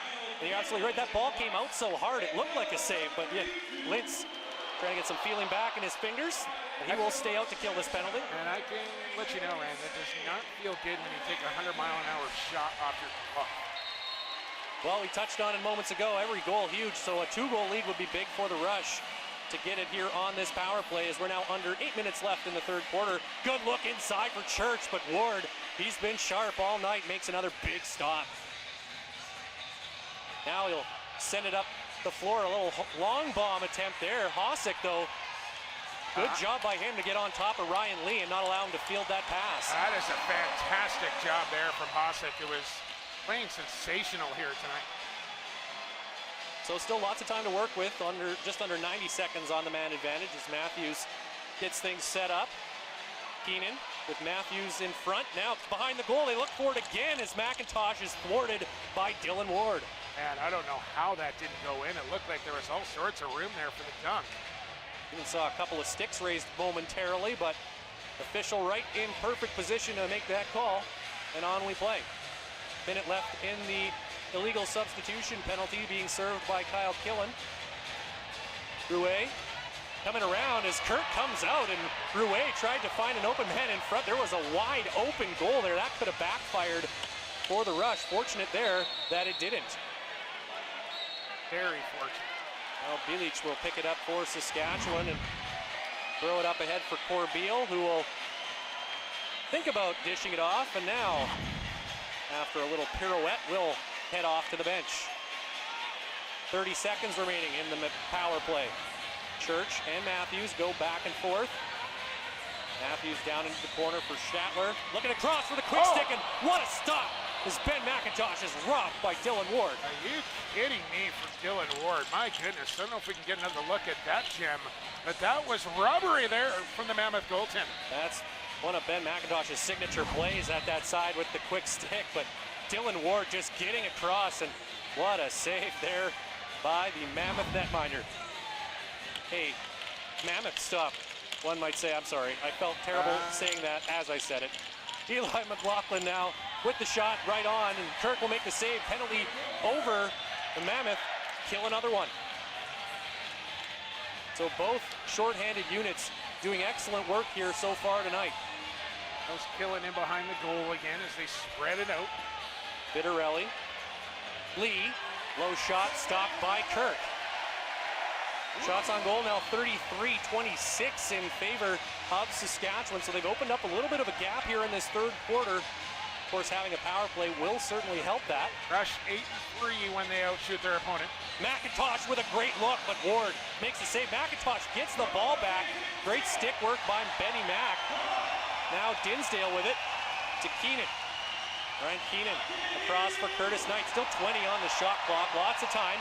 Shatler thinks about a shot and keeps it. Still looking for an open man. Now just bounces it across for McIntosh. Trying to get some momentum going towards the goal, but he is bodied heavily down to the turf. And the Mammoth take over. Mack's taking a rough ride here tonight. He's going to the danger zone, if you will, where you got to pay the price if you want to score goals in this league. He's just not being rewarded. Under 4.5 to go in the third. Still 5-4 Saskatchewan. Rouet over to McLaughlin. Bilic on him, but McLaughlin gets by Bilic, and a good shot. I think Kirk waved at it, but it didn't actually touch the Rush netminder, and now he'll pick it up. And it almost really seems like you can pretty much do whatever you want tonight when setting a pick. I watched Noble take about 5 steps, just driving his man with his stick. Ryan Keenan now. Quick pace here in this third quarter. Not very many stoppages at all. Nice shot, swallowed up by Dylan Ward, but there's a loose ball momentarily, and a great recovery. Rush get it back, though, in a fresh 30 here. Dylan Ward is feeling it tonight in the Mammoth goal. Another opportunity for Saskatchewan now. As they're starting to get more extra possessions here in this third quarter. Something that's a signature of theirs, and what a save by Ward! Knight gets it back, and what a goal! What a pair of plays! Curtis Knight won the second chance, and it's 6-4 Rush. I think this first shot actually goes off the side netting, and that allows Curtis Knight to pick it up on the run. As watch it now here on the replay, as this original shot comes, I believe it's on the outer side of the goal, right there, and Knight sweeping behind the goal on the wraparound. Lacrosse right there, Rand Flaherty. There's the 2-goal lead for the Rush at 6-4. And I believe that's the second of the night for Curtis Knight. The first player to score more than one here this evening, and it is Curtis Knight, who's now working on a three-point evening. And I mean, Dylan Ward came across, and I think he would have made the save if the shot was on target, but you're absolutely right, off the side of the net, and great presence for Curtis Knight to stick with that play and come around and score. That was impressive. Now they haven't put the goal up on the board here for some reason in the building, but it is 6-4 Saskatchewan. We know it. Checked along the boards, Travis Cornwall battling with Coates. Now Thompson in there, and it's Capito who comes up with a great chance and an even better save by Evan Kirk. Yeah, that's what you call a timely stop there for your goaltender. After scoring the big goal, getting the 2-goal lead, and then the big chance for the Mammoth, and your goaltender comes up large. Under 3 minutes to go here in the third quarter. It's a 6-4 lead for the Rush, their biggest advantage of the night. McIntosh, the cross for Keenan. He tries to bull his way through Carnegie, can't do it, and the shot is stopped by Dylan Ward. And the Rush offense players are just getting bugged in front of the goal, and there's no calls. They're letting them play here tonight. Yeah, it's gonna take a lot to see a penalty called here in the second half, one would imagine. Eli McLaughlin gets around Bielich, finds Vitarelli, and once again, Kirk is all over that. That one went right off the melon protector there for Evan Kirk. Always wear a helmet, kids. Always wear your helmet. McLaughlin can't find an opening. Gets it to Killen. Killen now winds, fires. Kirk makes the save on Kyle Killen. And he gets his stick on top of that loose ball, fending off Corey Vitarelli. They got a hustle here. 8-second call on for Corbeil. He gets across center with a couple seconds to spare. Now gets it over to Schattler. And the crowd just brought it to another decibel level here inside SaskTel Center. They can sense that their team has some momentum going here in this third quarter. And Dinsdale's shot just misses on the near side. Penalty coming here to Colorado. And that whistle blows as John Lintz gets the ball. And we'll look to see what the call is. Yeah, honestly, I mean, it's been happening pretty much all game. They finally decided to call one as Self just body slammed his man here, but it'll be a Rush power play when we come back. Rush lead at 6-4. We'll see if they can add to their lead on the power play coming back. You're watching the NLL playoffs presented by Michelob Ultra on BR Live.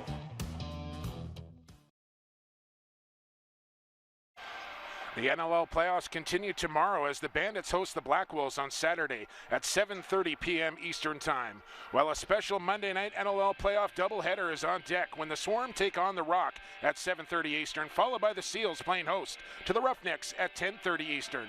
All the action starts 30 minutes before game time with NLL playoffs pregame live. The chase for the championship is on.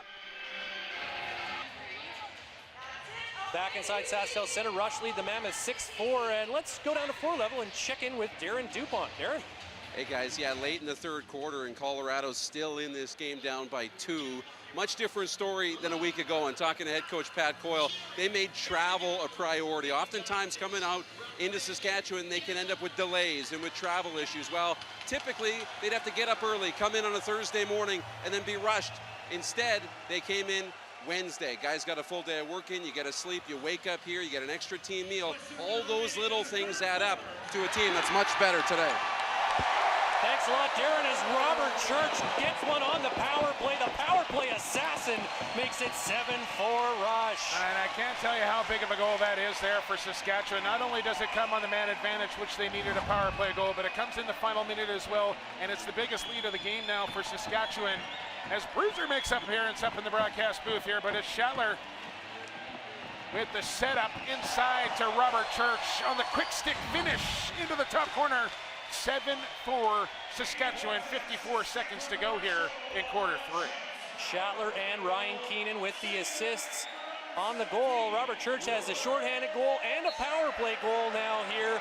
And the Rush have their largest lead. They have done all the scoring in this third quarter. It's now 7-4, and they win the ensuing face-off as well. What a loose ball from Schattler. As we are into the final minute of play here in the third. Shot from Schattler as he looks to get one on Ward, but Ward with a fairly routine stop.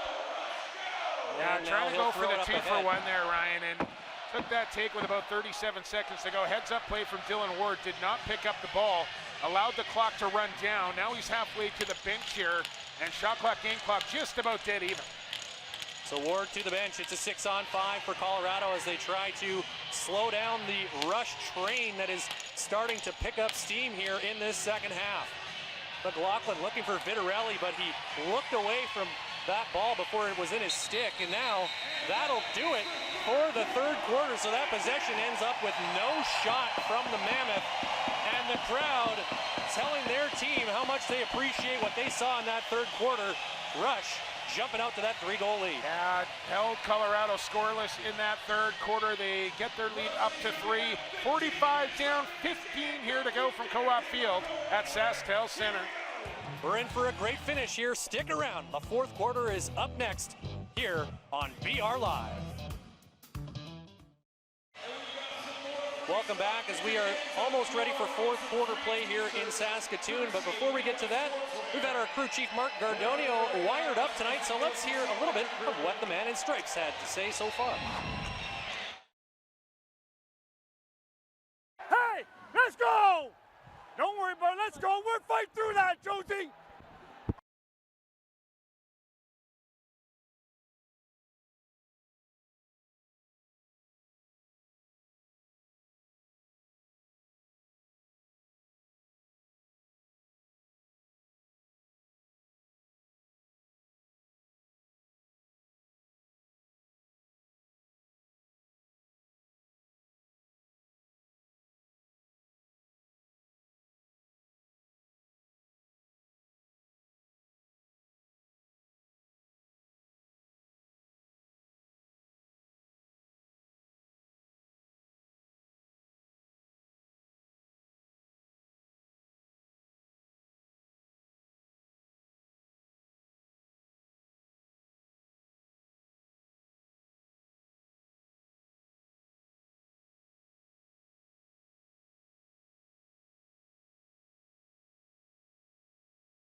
the National Lacrosse League with another playoff Monday night doubleheader lacrosse. And it sounds like we have all our functions back here, so thank you for bearing with us, whether you're watching on BR Live or Altitude tonight. In case you're just joining us, we had a little power issue in the building. And we are still waiting, actually, to get some things sorted out here. We're just a minute and 3 seconds gone in this fourth quarter. Eli McLaughlin has just scored to pull the Mammoth in within 2 goals here. And some of the issue is that the replay booth needs to have their systems monitored, running properly for the game to continue, because that's obviously an essential piece of equipment here in the building. You just kind of think like the Rush had all the momentum going into the fourth quarter after that nice third quarter, 3-0. And then the delay, and now another delay, and the Mammoth get a goal in between, and now they're down by 2 a minute. And so I don't know if this actually favors one team or the other here. I'd have to say if it does, it's probably Colorado. And we're just going to have to see who reacts the best coming out of this long delay here with a kind of a crazy power-up. This might be one of those situations where you lean on the veteran experience that you have if you're the Rush, and may not have been in this specific situation, but in understanding how to maintain that energy level through a long delay like this. Yeah, and I'll tell you one thing, like Rush Nation, they can care less right now. They're having a good time here, dancing away, pounding the beers, and just waiting for the game to get started again. But, I mean, they don't look like they need to go anywhere anytime soon either. So it'll take as long as it takes, and we'll stay with you as long as it takes. Absolutely. Well, while we have a moment, let's talk about the situation that Colorado's facing right now, because they did just score. They're within 2. There's still 14 minutes left. How big was that goal by Eli McLaughlin? Yeah, I mean, they went a long time without scoring a goal. I think it was about the 3.5 mark about in the second quarter, and that's a long time to go without scoring a goal. So that's a big goal there for Eli McLaughlin and the Mammoth. And again, I think it's going to be like a race to 10 here to try and win this game. 7's not going to be enough for the Rush, and 5 definitely not going to be enough for the Mammoth. A couple of stats to share with you while we await the resumption of play here. Leading the Rush in terms of points here so far tonight, Jeff Shatler with a goal and 3 assists. He opened the scoring here tonight, had the first goal of the game. Curtis Knight with 2 goals and an assist. Robert Church has scored twice. Mark Matthews has a goal and 2 assists. And Ben McIntosh with 1 and 1. As for Colorado, they've had 5 different goal scorers. Ryan Lee has 1 and 1. So does Jacob Rouet and Eli McLaughlin, all 3 of those players with a pair of points. The Rush are 1 for 3 on the power play. And the Mammoth are 0 for 1, and they've given up 1 short-handed goal. All right, Flats, one of the officials just coming over to each bench, kind of giving them a state of the union, if you will, what's happening inside the building here, why the delay. Let's listen in. I'm not losing this game on the clock. Sorry, it sounded like we were getting some officials audio here right now.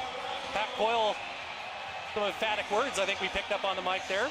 And I think we're set to go here once again. He just said we want to make sure everything is right here. It's a playoff game, real important.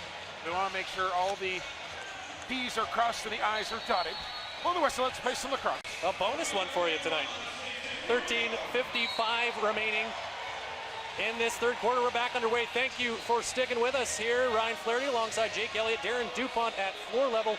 Rush leading the Mammoth 7-5 here in the fourth quarter. And hopefully that's the last of the power issues here inside SaskTel Center tonight.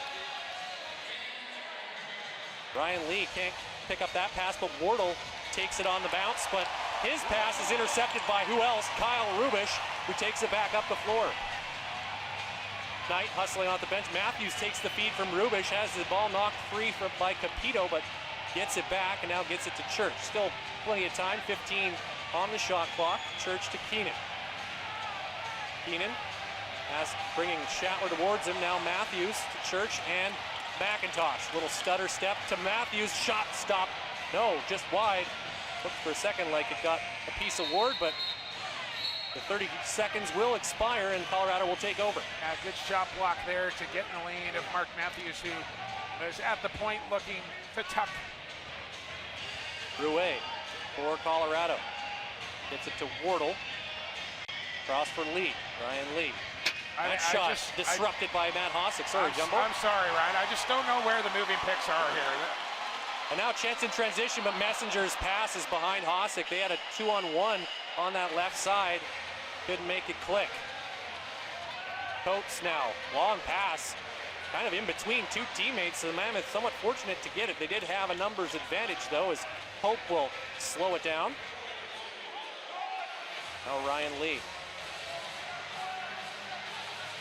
And watched by Campbell, now gets it to Rouet for Wardle. Once again, the Mammoth trying to space out this rush defense. That shot, fairly easy stop for Evan Kirk, who's now made 25 saves on the night. Now a chance for Shatler, he scores! What a goal! In transition, it's 8-5 rush. The long bomber from Captain Corbeil to a streaking Jeff Shatler off the rush bench, and all in one motion. Watch this, Ryan Flaherty. Brings in the catch, which was a feat in its own right. Stays out of the crease and tucks that one in. All in one motion. What a goal from Jeff Shatler. As you can't do it any better. That is impressive. Well, we know that Jeff Shatler loves playing in big games. And he's coming up with another big one here tonight. His second goal, 5th point of the night. And that one has the Rush fans here in attendance making all kinds of noise once again as the Rush with a response to the goal by Eli McLaughlin just a couple minutes earlier. That's why they went out and signed Jeff Shatler. He was the MVP in the NLL Cup as an answer back there for Rouet. Big goal by Jacob Rouet. And it's once again just a 2-goal game on Rouet's second of the evening, the first Mammoth player with multiple goals. That's a real important goal there for Colorado to answer back after the Shatler tally. And maybe just a little passive there on defense in Rouet, able to use this defender as a screen on the skipper. Far side, it's 8-6 now with 11:43 here to go. For those last couple goals I was about to mention, we talked about the shots total. Well, the Mammoth only mustered 5 shots on goal in that third quarter. Obviously, that can't continue if they're going to come back and win this game tonight. So McLaughlin and Rouet have both scored here in the fourth quarter after a goose egg in the third for Colorado. Still a 2-goal lead for Saskatchewan. 11 minutes and 30 seconds left in regulation time. McIntosh over the top, misses the net. Shatler off the end wall though, gets it back. Matthews, Shatler cuts through the middle. Now Keenan trying to get inside, but gets a rough ride there. Self, now Shatler's shot, and that did not miss by much, and he had Ward going the wrong way. Sure did. And Ben McIntosh not quitting on the play, and now he's got Bielich with him. McIntosh to Bielich, and robbed by Ward. Bielich looking for his first goal this season. Don't get a much better look than that. I thought that pass might have come just a touch late there from McIntosh, trying to draw the goaltender towards him. But Ward really played it well and made the stop off of Bielich. So it remains 8-6 Rush. Kyle Killen with it now. Another quiet night for the rookie. Vitarelli in tight, trying to get that pass across, but there were about 3 Rush bodies in the way. And Jeremy Thompson starts the rush the other way as Campbell now has it. His pass is knocked down. Ball on the turf. Eventually Colorado comes up with it as Scott Carnegie will scoop it up. Fighting hard to get free. He finally does get away and get the ball up over center. Wardle, lots of time still for Colorado. They certainly don't need to hit the panic button yet. Cross for Lee, that hot shot doesn't miss by much. Retrieved, and now Lee in tight, he scores! Ryan Lee, back-to-back goals for the Mammoth, and it's 8-7. 1-goal game with under 10 to go as Ryan Lee finds the top corner past Evan Kirk. A beautiful shot as Lee slipped past Jordy Jones to the front of the goal and made no mistake. And we got ourselves a ball game here with 10 minutes to go. Pretty much what we expected here, Jake. Another tight one. Should be noted, the Rush won 2 of the 3 regular season games by a score of 9-7, so this is very familiar territory for them. We wait for the officials to confirm that the goal is good. Just under 1 second under 10 minutes left in this fourth quarter, and looks like we're in for a nail-biting finish, Jake. Just what my kicker needs, Ryan Flaherty. Cardiologists across Canada Stand by. rubbing their hands with glee. And the United States. Don't leave the U.S. Across North America. Once again, thanks to our friends for tuning in on Altitude tonight. Hope you're enjoying the game. Got an international audience here for NLL playoff lacrosse as well. Great to have you with us wherever you're watching from this evening. Is still a bit of a delay here, but it looks like we're going to take another closer look at this play. Ian Wilson, shot clock operator, having a bit of a conversation, and now he gives the signal. We're good to go.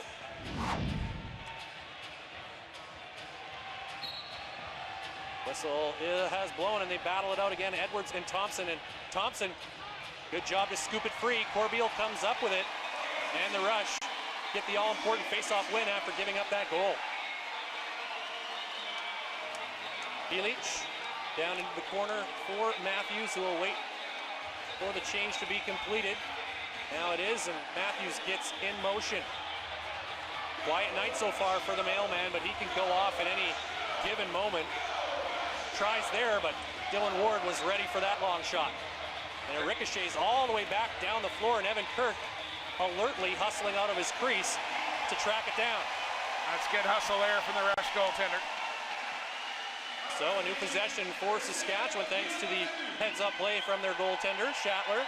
Over to Keenan. Dinsdale trying to clear room. Keenan comes to the goal, shoots, and Ward comes up with the stop.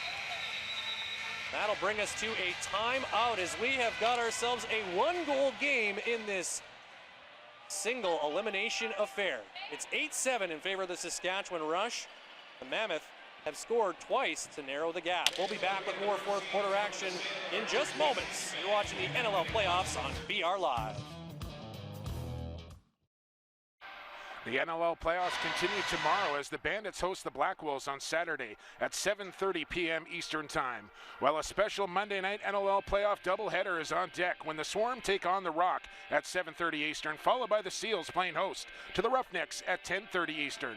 All the action starts 30 minutes before game time with NLL playoffs pregame live. The chase for the championship is on. Back inside SaskTel Center as we await the restart here, and we've had a little bit of everything so far here tonight, Jake, including a power outage. But now we're set to go here with 9:02 left in the fourth, and they're back underway. Colorado with the ball here out of the restart. McLaughlin backs it up for Wardle, now over to Noble. The Mammoth, good ball movement, and Kirk with a great move to his left to come across and make that save. That was maybe Evan Kirk's best stop of the game right there off of Vitarelli. And the time and the situation factor into that as well as he prevents the Mammoth from tying it up.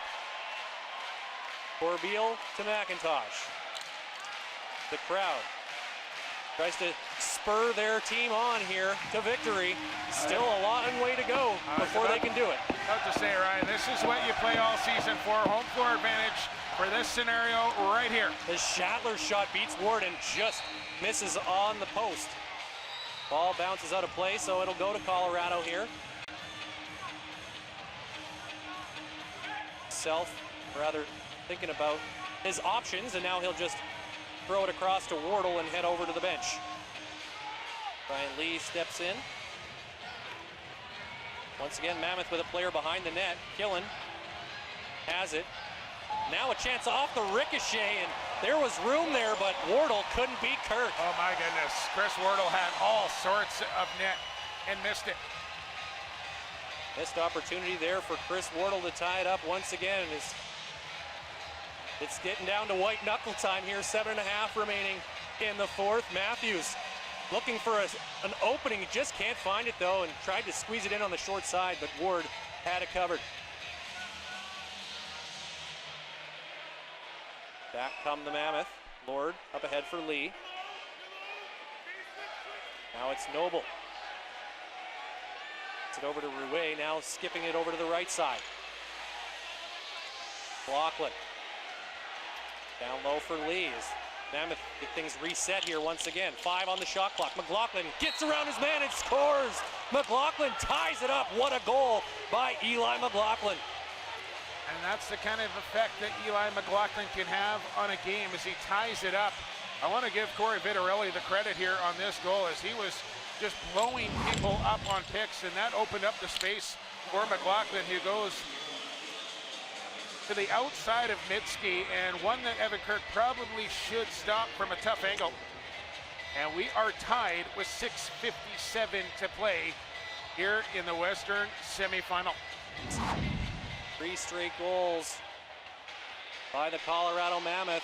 They've tied it up. Eli McLaughlin coming to life here in this fourth quarter, returning to the lineup and scoring 2 huge goals for his team. Colorado awarded possession off the face-off. Wardle will take it. The Mammoth look to get back in front for the first time since the opening quarter. Rather early in the second, I should say. Rouet now in tight, he scores! And it's just like that. It's 9-8 Colorado. Jacob Rouet with the hat-trick goal as he takes it strong to the cage. And this time goes airborne and bounces 5-hole past Kirk. It's 4 straight for the Mammoth. They're in front by 1. And all sorts of momentum on the side of the Woolies right now as Rouet with a beauty puts Colorado in front by 1. An eerily similar scenario unfolding to the Game 2 of the West Final 2 years ago. And we talked about it earlier. The Mammoth led by 1 late. The Rush had to mount a stirring comeback. And once again, they find themselves down by a goal, but still 6.5 minutes remaining, so lots of time. And this veteran team knows how to handle these situations. We'll see how they handle this one.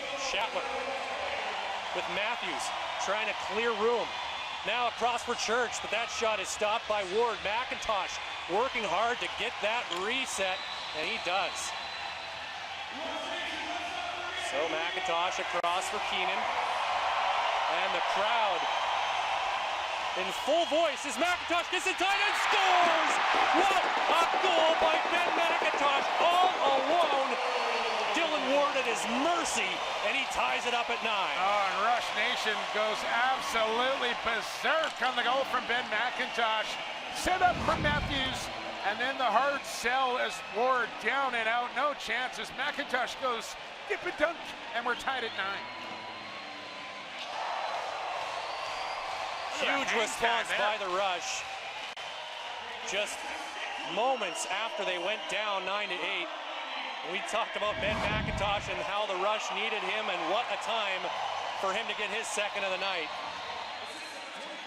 He had the first goal to give them the lead in this second half, and now he ties it up, and Thompson with a chance right off the face-off, and Ward comes up with a big, big save.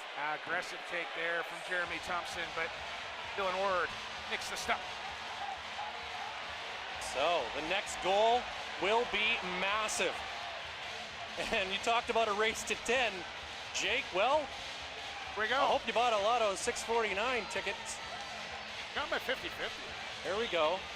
For our American viewers, that's a lottery up here in Canada. Oh, that pass attempt ends up going off the post. Bit of a... And I don't know why Colorado didn't try and play that ball. That was a reset on the shot clock. So a few mixed signals there, but the Rush escape unscathed. Keenan looking for Matthews, but he was busy giving hand signals, and Keenan misinterpreted and gives it away. Tim Edwards. Cross for Stewart. Now Ryan Lee. What does the Mammoth offense have in store on this possession? Wardle. Great to help. Watching him. Gets around Knight. Wardle to Vitarelli, but he can't take it cleanly. He had a great look if he could have taken that pass, but Colorado maintains possession. Now Rouet gets a step on Messenger, fires in Kirk with a huge, huge stop. The ball on the line. The Rush dodge one there. Evan Kirk with a massive save as we head to break. Oh, catch your breath, ladies and gentlemen. Big finish coming up when we come back. Absolutely. Don't go anywhere. You're watching the National Lacrosse League playoffs presented by Michelob Ultra on BR Live.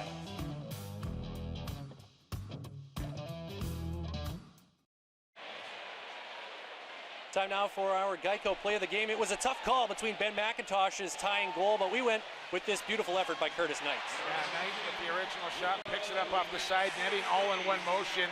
The wraparound and stuff past Dylan Ward. That was a nice one, and it's our Geico play of the game. As we are almost ready to resume play here in the fourth quarter, it's anybody's lacrosse game right now. Who is going to come up with the all-important go-ahead goal? 4 minutes, 38 seconds on the clock. 9 goals each. Here we go. Mark Matthews with it as the Rush will start out on offense. McIntosh into the corner for Church. Now McIntosh and Church switch. Keenan up top, now down into the right side for Matthews. Patient Rush offense here, looking for an opening. McIntosh from Matthews winds, and Ward comes across and makes the stop. Matthews hustling, trying to take that ball away, and almost did, but the Mammoth get it up the floor. Eli McLaughlin, big injection of life into this Mammoth offense tonight, getting him back after a 2-game absence, and he's made his presence known here in the second half. Takes a check up high, keeps on ticking. Open man is Wardle, stopped by Evan Kirk. Huge save by Kirk. That is a moving pick, uncalled. He blew him right up, hit him to the turf. They're just not calling it flat. So Colorado's been doing it all night, and I'm not sure why Saskatchewan isn't too. Dinsdale with McIntosh. Over to Schattler. Across, looking for McIntosh. That was a tough pass, though, as Coates was all over that. Now Self will take it across center. Under 3.5 to go in regulation time. Will we have overtime here tonight, or will someone win this inside 60 minutes?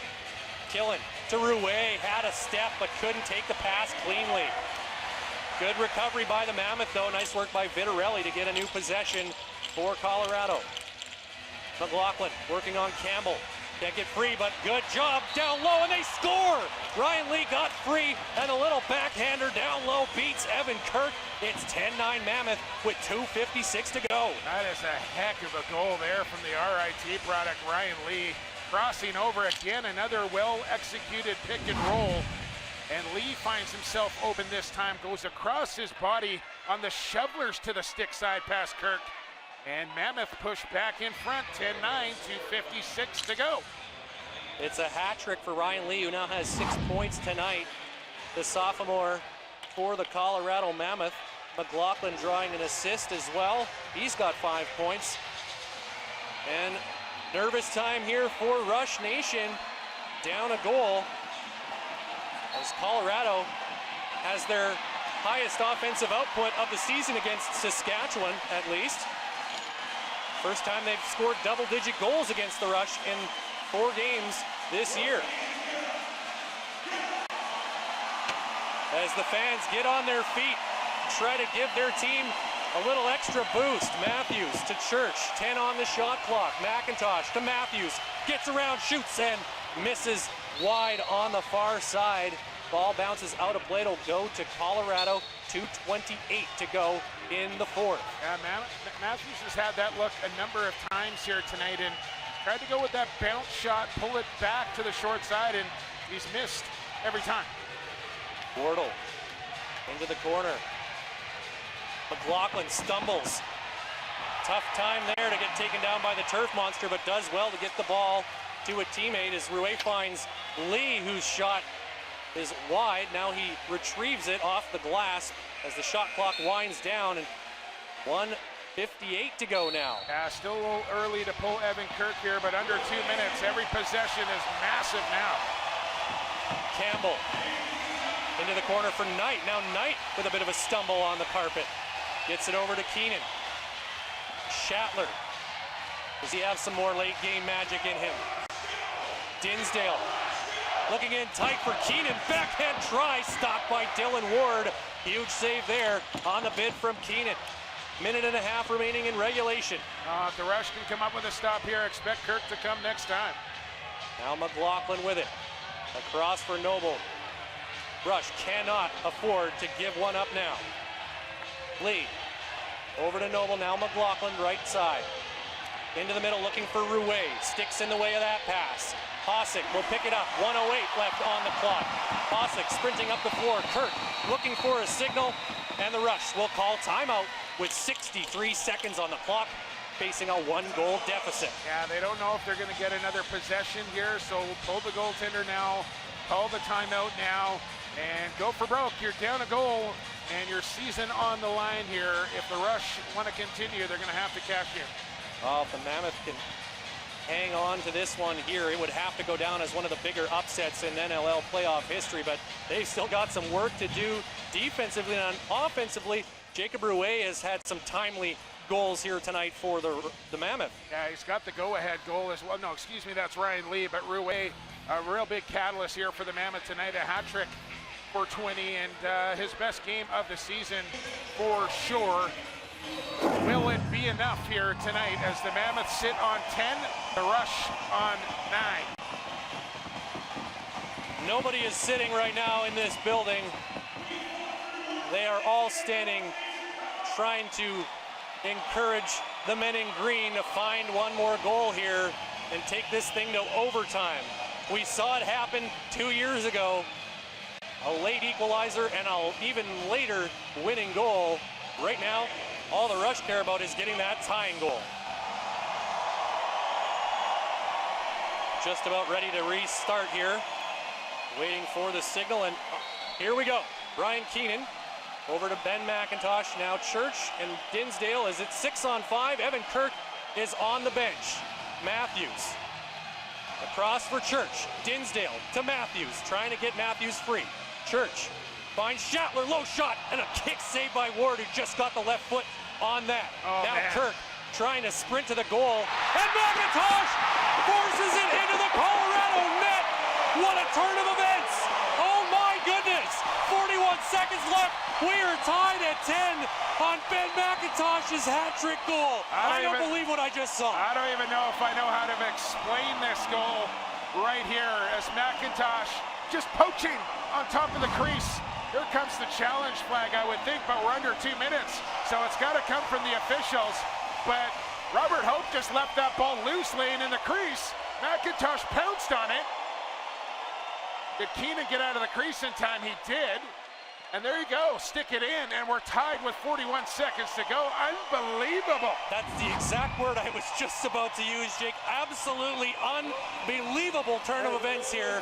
And now we're going to have an official review as we're under 2 minutes to go here, of course. Yeah, they would have reviewed this one regardless, but obviously lots to look at here from Mark Gardoni. I'm not sure if we can listen in as Gardonio wired up here as he goes through the replays.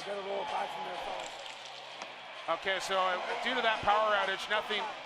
Actually, I think we're picking up Gardonio just slightly here. Well, this is a massive, massive review. I didn't see anything like you, Jake. I didn't see anything to overturn this here. Now, Keenan well out of the crease, reestablished himself as well. There's the original shot. That actually just hit Ward in the foot. I don't know how he kept it out in the first place. But SaskTel Center right now, Ryan Flaherty, is off the charts loud. I can barely hear myself think. My ears are ringing, and I'm wearing a headset. I can barely hear you, and you're standing right next to me right now, Jake. But what a turn of events, and now, could we see history repeat itself? This face-off now is absolutely massive, and you've got Jeremy Thompson, who's had one of his best years ever at the dot. If he can win one here, boy, oh boy. Yeah, number one in loose balls this season as here comes the call from Gardonio. The call on the floor stands. We have a good goal. Let's quickly send it down to Darren as he heard the explanation. Darren, what do you got? Guys, well, for Colorado, they felt that they pulled it out of Ward's stick, and that was their argument, but clearly the officials saw it differently on the replay, and it's a good goal. Thanks a lot, Darren. Yeah, that got to throw everything at the wall and hope something sticks in that situation if you're Colorado. So the biggest face-off of the game coming up here with 41.2 on the clock. Thompson and Edwards in the crouch. Edwards looks to have won it, but the loose ball is loose. Colorado will get possession, and now we'll see what they do with it here as Coates trying to give some signals, but Colorado will call the timeout now with 33.3 left. we'll see how they handle this situation. My goodness. The race to 10, well, we're there now, and you got to think next goal wins at this point. Mammoth call timeout, will have final possession and a chance to try and win this game and head to the Western final. Rush will try and come up with a stop and head for overtime, and what is just a wild night here at SaskTel Center. What a game. February 22nd here at SaskTel Center. Saskatchewan 7, Colorado 9, Colorado 7. April 6th in Denver, Saskatchewan 9, Colorado 7. Last weekend here in Saskatoon, Saskatchewan 13, Colorado 8. Well, it looks like the final score tonight is likely going to be 11-10, but now we wait to find out who ends up on top. So defensively coming out here for Saskatchewan, it's Hossack, Corbeil, Messenger, Midski, Rubish. Coming out offensively here for Colorado, it's Lee, Wardle, Vitarelli, Noble, McLaughlin. And Dylan Ward will stay in the goal here for Colorado for the time being. We talked about the experience. Well, the Mammoth acquired some experienced playoff performers during the course of this season. Some of them are on the floor right now. And that could be huge for them as Noble with the ball. The Mammoth will let this wind down. It's about a 4-second differential, maybe 3, between the game clock and the shot clock. It's actually about 2.5. Noble just waiting, biding his time. Still 10 on the clock. As McLaughlin gets things in motion. Wardle across for Lee. Mammoth on the move. Open shot for McLaughlin, misses the net. The ball ends up in the Colorado bench with .9 left on the clock. Now the Rush don't have a timeout left, so looks like we're going to overtime here, Jake. Definitely it looks that way now.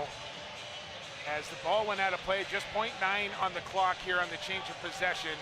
And it's just going to be a big heave here from Matthews from just on the Rush's side of center. They added a couple seconds, so Matthews had time to get the shot away. Didn't reach the net. Well, next goal let's have some more, Jake. Why not? This has been a great one. Let's stick around for one more goal. Oh my goodness. I can't say I'm particularly surprised to find ourselves right here, right now. And man, oh man, it doesn't it doesn't get any bigger than this, really. I mean, one goal is going to send you on or send you home. Sudden death overtime. Interesting to note, the Rush, since moving to Saskatoon, their record at home during the playoffs, 6-1. That one was an overtime loss to the Georgia Swarm that allowed the Swarm to hoist the then Champions Cup. The Rush have a few overtime demons that they would love to exorcise here tonight. Now this first faceoff comes up huge, and both teams will get another timeout in their pocket in overtime here, and you'll see different strategies from different teams. Some teams, if they come up with possession right off the draw, they'll call that timeout and try and draw up a play for that first possession. Other teams won't, and they'll go on the fly here, and we'll just have to see who wins this big face-off coming up.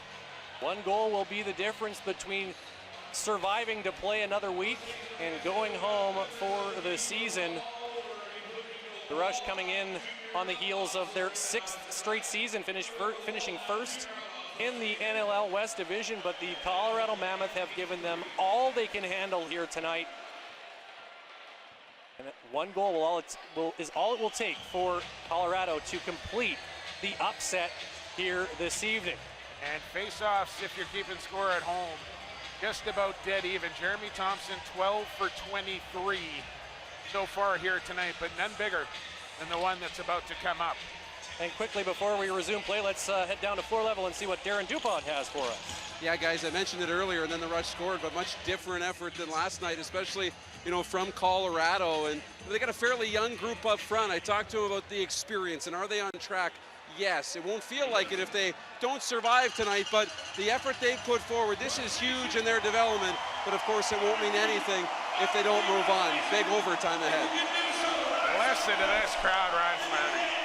Absolutely, they're back on their feet here as we get set to start the overtime 15 minutes is on the clock, but it just will take one goal to send this one to the books as Thompson and Edwards line up. Huge battle for this faceoff. No one giving an inch here. Thompson, Edwards. Who's going to blink? It's an absolute stalemate here. Look at the torque these guys are putting on their sticks. The effort that it takes to do this, you gotta believe those upper body muscles are burning as Messenger takes it. He's gonna break away. Mike Messenger stopped by Dylan Ward. Wow, what an opportunity right off the face-off for Mike Messenger. That close to putting this one to bed. The Mammoths survive and now take over on offense. Rouet with the ball. Switches spots with Lee. Now comes back up to the top. Gets it over for McLaughlin. McLaughlin trying to get around Bielich. Can't. Coming over to help is Hossack. McLaughlin gets free. Stumbles. Tries to get a pass away. Does. Wardle trying to find a teammate, but the shot clock runs out, and we've got a loose ball push, I believe, or is it a penalty that we're going to have? They're calling a penalty right here. Wow. Are you kidding? Wow. Unbelievable. After all the things we've seen here tonight, and you're going to call that. That's unbelievable. Kyle Rubisch expressing his extreme displeasure at that call, and now a rush penalty kill that had more than its share of issues this season, but came on late, has its biggest kill of the season. Noble, McLaughlin. Back to McLaughlin. Now Noble gets it to Eli. Back for Noble. Pass knocked down by Corbeil. The captain comes up with the loose ball, throws it up ahead for Hossack, but he can't find it cleanly, so no chance to take it to the goal. But Hossack will now slow it down for Saskatchewan. Rush do have a shorthanded goal here tonight. Robert Church scored it. It was back in the first half. Still 10 on the shot clock here. McIntosh biding his time now, gets it over for Matthews. Schattler there with him as well as Church. Now Matthews tries to flip it to Church, can't find him. Church loses his, or rather Coates loses his stick, and the Mammoth don't give an inch on that defensive set. Now back operating with the 5-on-4, still 65 seconds left in the man advantage. Noble with Lee. Back and forth they go. Now Killen out of the left corner. Across from McLaughlin, fires. And Kirk got a piece of that. Reset for the Mammoth. No reset. No reset. I thought I saw the signal, but it didn't change. Now it does in the rush. Dodge another one. Still 40 seconds to go in the shorthanded situation. Hossack dishes it to Schattler. We'll get a few seconds of rest. Now under 30 to go. Schattler fakes the pass, now bounces it across for Dinsdale. Into the corner, here comes Ben McIntosh. Low shot, and Ward had to be ready for that. That might have hit the post, Matthews. That hit the post. A fresh 30 now, and the penalty will expire. As Rubisch looking up at the clock, waiting for the gate to open. That's huge. So the Mammoth will be 0 for 2 on the power play here tonight. An absolutely massive kill for Saskatchewan. We'll see if they get a lift from that. Schattler for Knight, sprinting off the bench. Curtis Knight's shot, though, hits Dinsdale on the way. 30-second violation on Saskatchewan. They'll take it in that situation, though. Yeah, I had to take the shot there. It was late in the shot clock, but the kill was the important part. So now it's Colorado's turn to look for the winner. Noble, cross for McLaughlin. Behind the net, chance coming out front, backhand try, great defensive play by Mike Messenger, out on Kyle Killen. Now they scrum near the boards. Ball is loose, and it's Messenger who picks it up. The drama at an all-time high here in SaskTel Center. Timeout, Rush. And the Rush sensing maybe an opportunity now and maybe a chance right here. And you have the timeout, you might as well use it.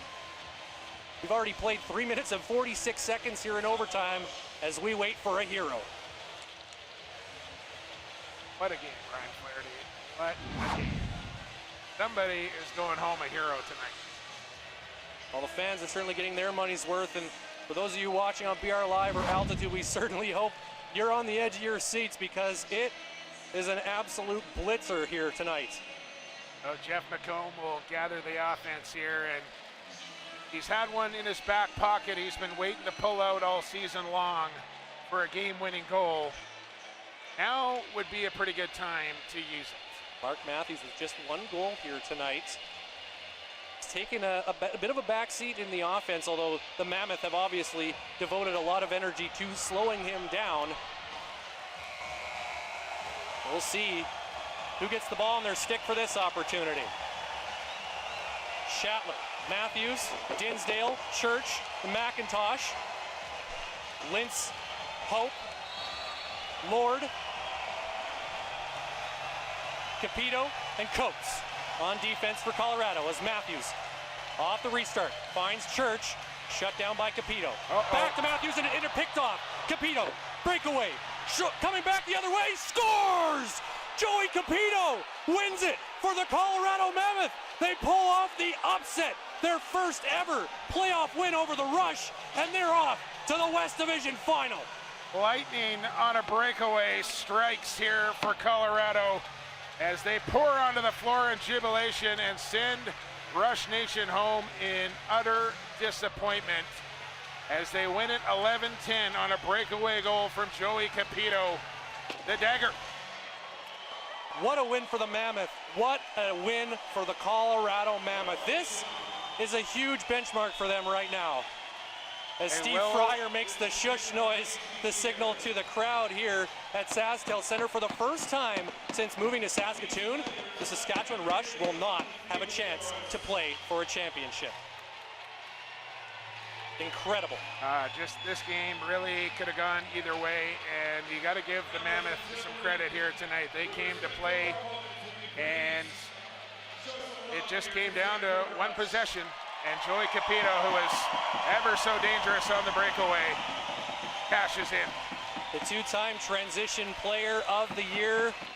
Snake bit on the goal-scoring department this season, but he comes up with one at the biggest moment, and now they're just having one last check here. Hang on a second here. Hang on a second here. Hang on a second here. Let's watch this. No, they call it a goal. Yeah. There was a pause as they were about to start the handshakes as everyone looked up at the clock, and then the players started moving the line once again. They knew. Gardonio confirms it. It's a good goal. Joey Capito sends the Colorado Mammoth to the West Division Final for just the second time since 2006. Yep, congratulations to the Colorado Mammoth. And while we have a minute here, Ryan, this will be our last game together for the season. I just want to get a quick shout out to our entire production crew who have done a fabulous job all season long, to our in-bench reporters that we've had, and to you, Ryan Flaherty, on the play-by-play, a great job, and it's been a heck of a year here in Saskatchewan. The entire production crew on BR Live, everybody, just a fabulous job. Absolutely, thanks so much, Jake, and it's been an absolute pleasure to work with an experienced vet like yourself up here in the booth this season. And while we continue to love it in a moment here, we'll send it down to the floor here with the hero of the game who's standing by with Darren DuPont. Hey, thanks, Ryan. It's kind of loud down here, but I'll do my best. Hey, if you can hear, do your best. I know you're excited. Take me through the goal. Well, I don't even know what to say. They had the two-man on my side.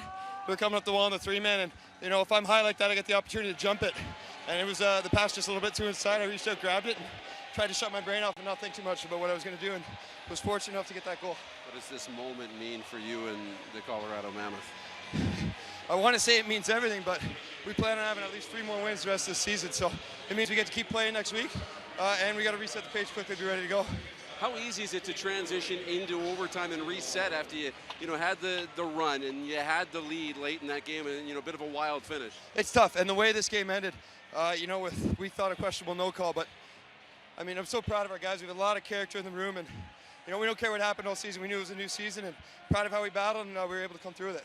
What changed with this group mentally in that locker room, you know, from 6 days ago to have a complete turnaround here tonight? You know, it's hard to beat a team 4 times in one season, especially when you spank them the week before. So we had a bit of a chip on our shoulder. Everyone outside this locker room counted us out, you know, so we don't care about all that noise. We know we have the talent to play with this team. We have the best goalie in the league. We've got a great defense. We've got a bunch of young guys up front who did what they had to do tonight. And, you know, like I said, we're just excited we're going to be playing next week. Probably a wild locker room. I'll let you go enjoy it. Appreciate it. Thank you. All right, Ryan. Darren, as Joey Capito, the hero, with the overtime goal at 4:04 of sudden death. He beats Evan Kirk on the bounce. Celebration is on. The last time Rush fans saw a breakaway goal, it was to win the 2016 Champions Cup by Jeff Cornwell. A much different feeling tonight. Disappointment for Rush Nation, jubilation for the Colorado Mammoth. We'll be back to wrap from SaskTel Center. You're watching the NLL playoffs on BR Live. Welcome back to SaskTel Center as we wrap up a thrilling overtime victory for the Colorado Mammoth. Ryan Flaherty alongside Jake Elliott. We're a bit of at a loss for words here right now. I don't think there were a lot of people who were expecting to see this result tonight, but full marks to the Colorado Mammoth. That's why you play the game. Absolutely. They came here to play tonight, and you could see it right from the onset that they were going to give the Rush everything that they could handle here tonight. And just a game of swings. You think about it, the Rush were up 8-5 at one point. The crazy power outage might have helped the Mammoth kind of reset, and they came back with a 4-goal run of their own. The Rush came back, and then it was just back and forth.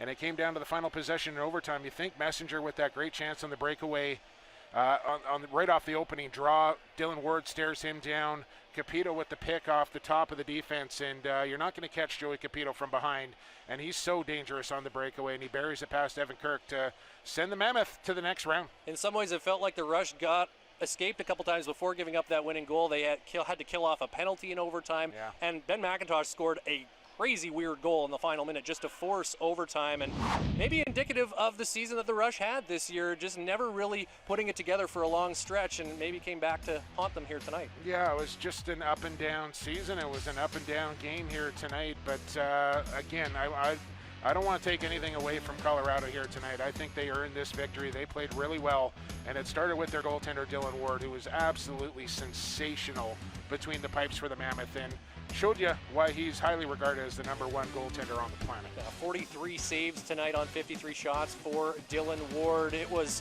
another classic playoff showdown between two West Division teams, but let's talk more about Colorado because this is a big win for them, but you heard Joey Capito say they're not going to get too excited. They still have some work to do. Well, yeah, and now for Colorado, like, they believe they can probably beat anybody. They just knocked off the defending champs. They'll sit back and watch on Monday night who their next opponent is going to be, and they know they're going to be on the road. They're either going to Calgary or they're going to San Diego, but they're feeling good about themselves now. They just took out the Rush, and they'll await either the Seals or the Roughnecks a week from tonight. And they will have a couple extra days of rest compared to their opponent, whoever that might be. As for the Rush fans used to having to decide between May Long and a playoff game, but they are going to have to adjust to the fact that their team is not in the final for the first time since they moved to Saskatoon. Yeah, and if nothing else, this is not going to sit well with Saskatchewan, their management, their coaches, their players, and I would expect a motivated Rush team for 2020. So it was a wild one here in Saskatoon, but in the end, it's the visiting Colorado Mammoth snapping a 7-game losing streak against the Rush and beating them in the playoffs for the very first time in franchise history. 11-10 the final in overtime. Joey Capito playing the hero. That's the story from SaskTel Center. On behalf of Darren DuPont, Jake Elliott, I'm Ryan Flaherty. Thanks so much for watching all season long. And stick around because there's plenty more playoff action coming up in the next few days and the weeks to come. It's been a lot of fun, but we'll send it now to bed for this one here from Saskatoon. You have been watching a special presentation of the National Lacrosse League.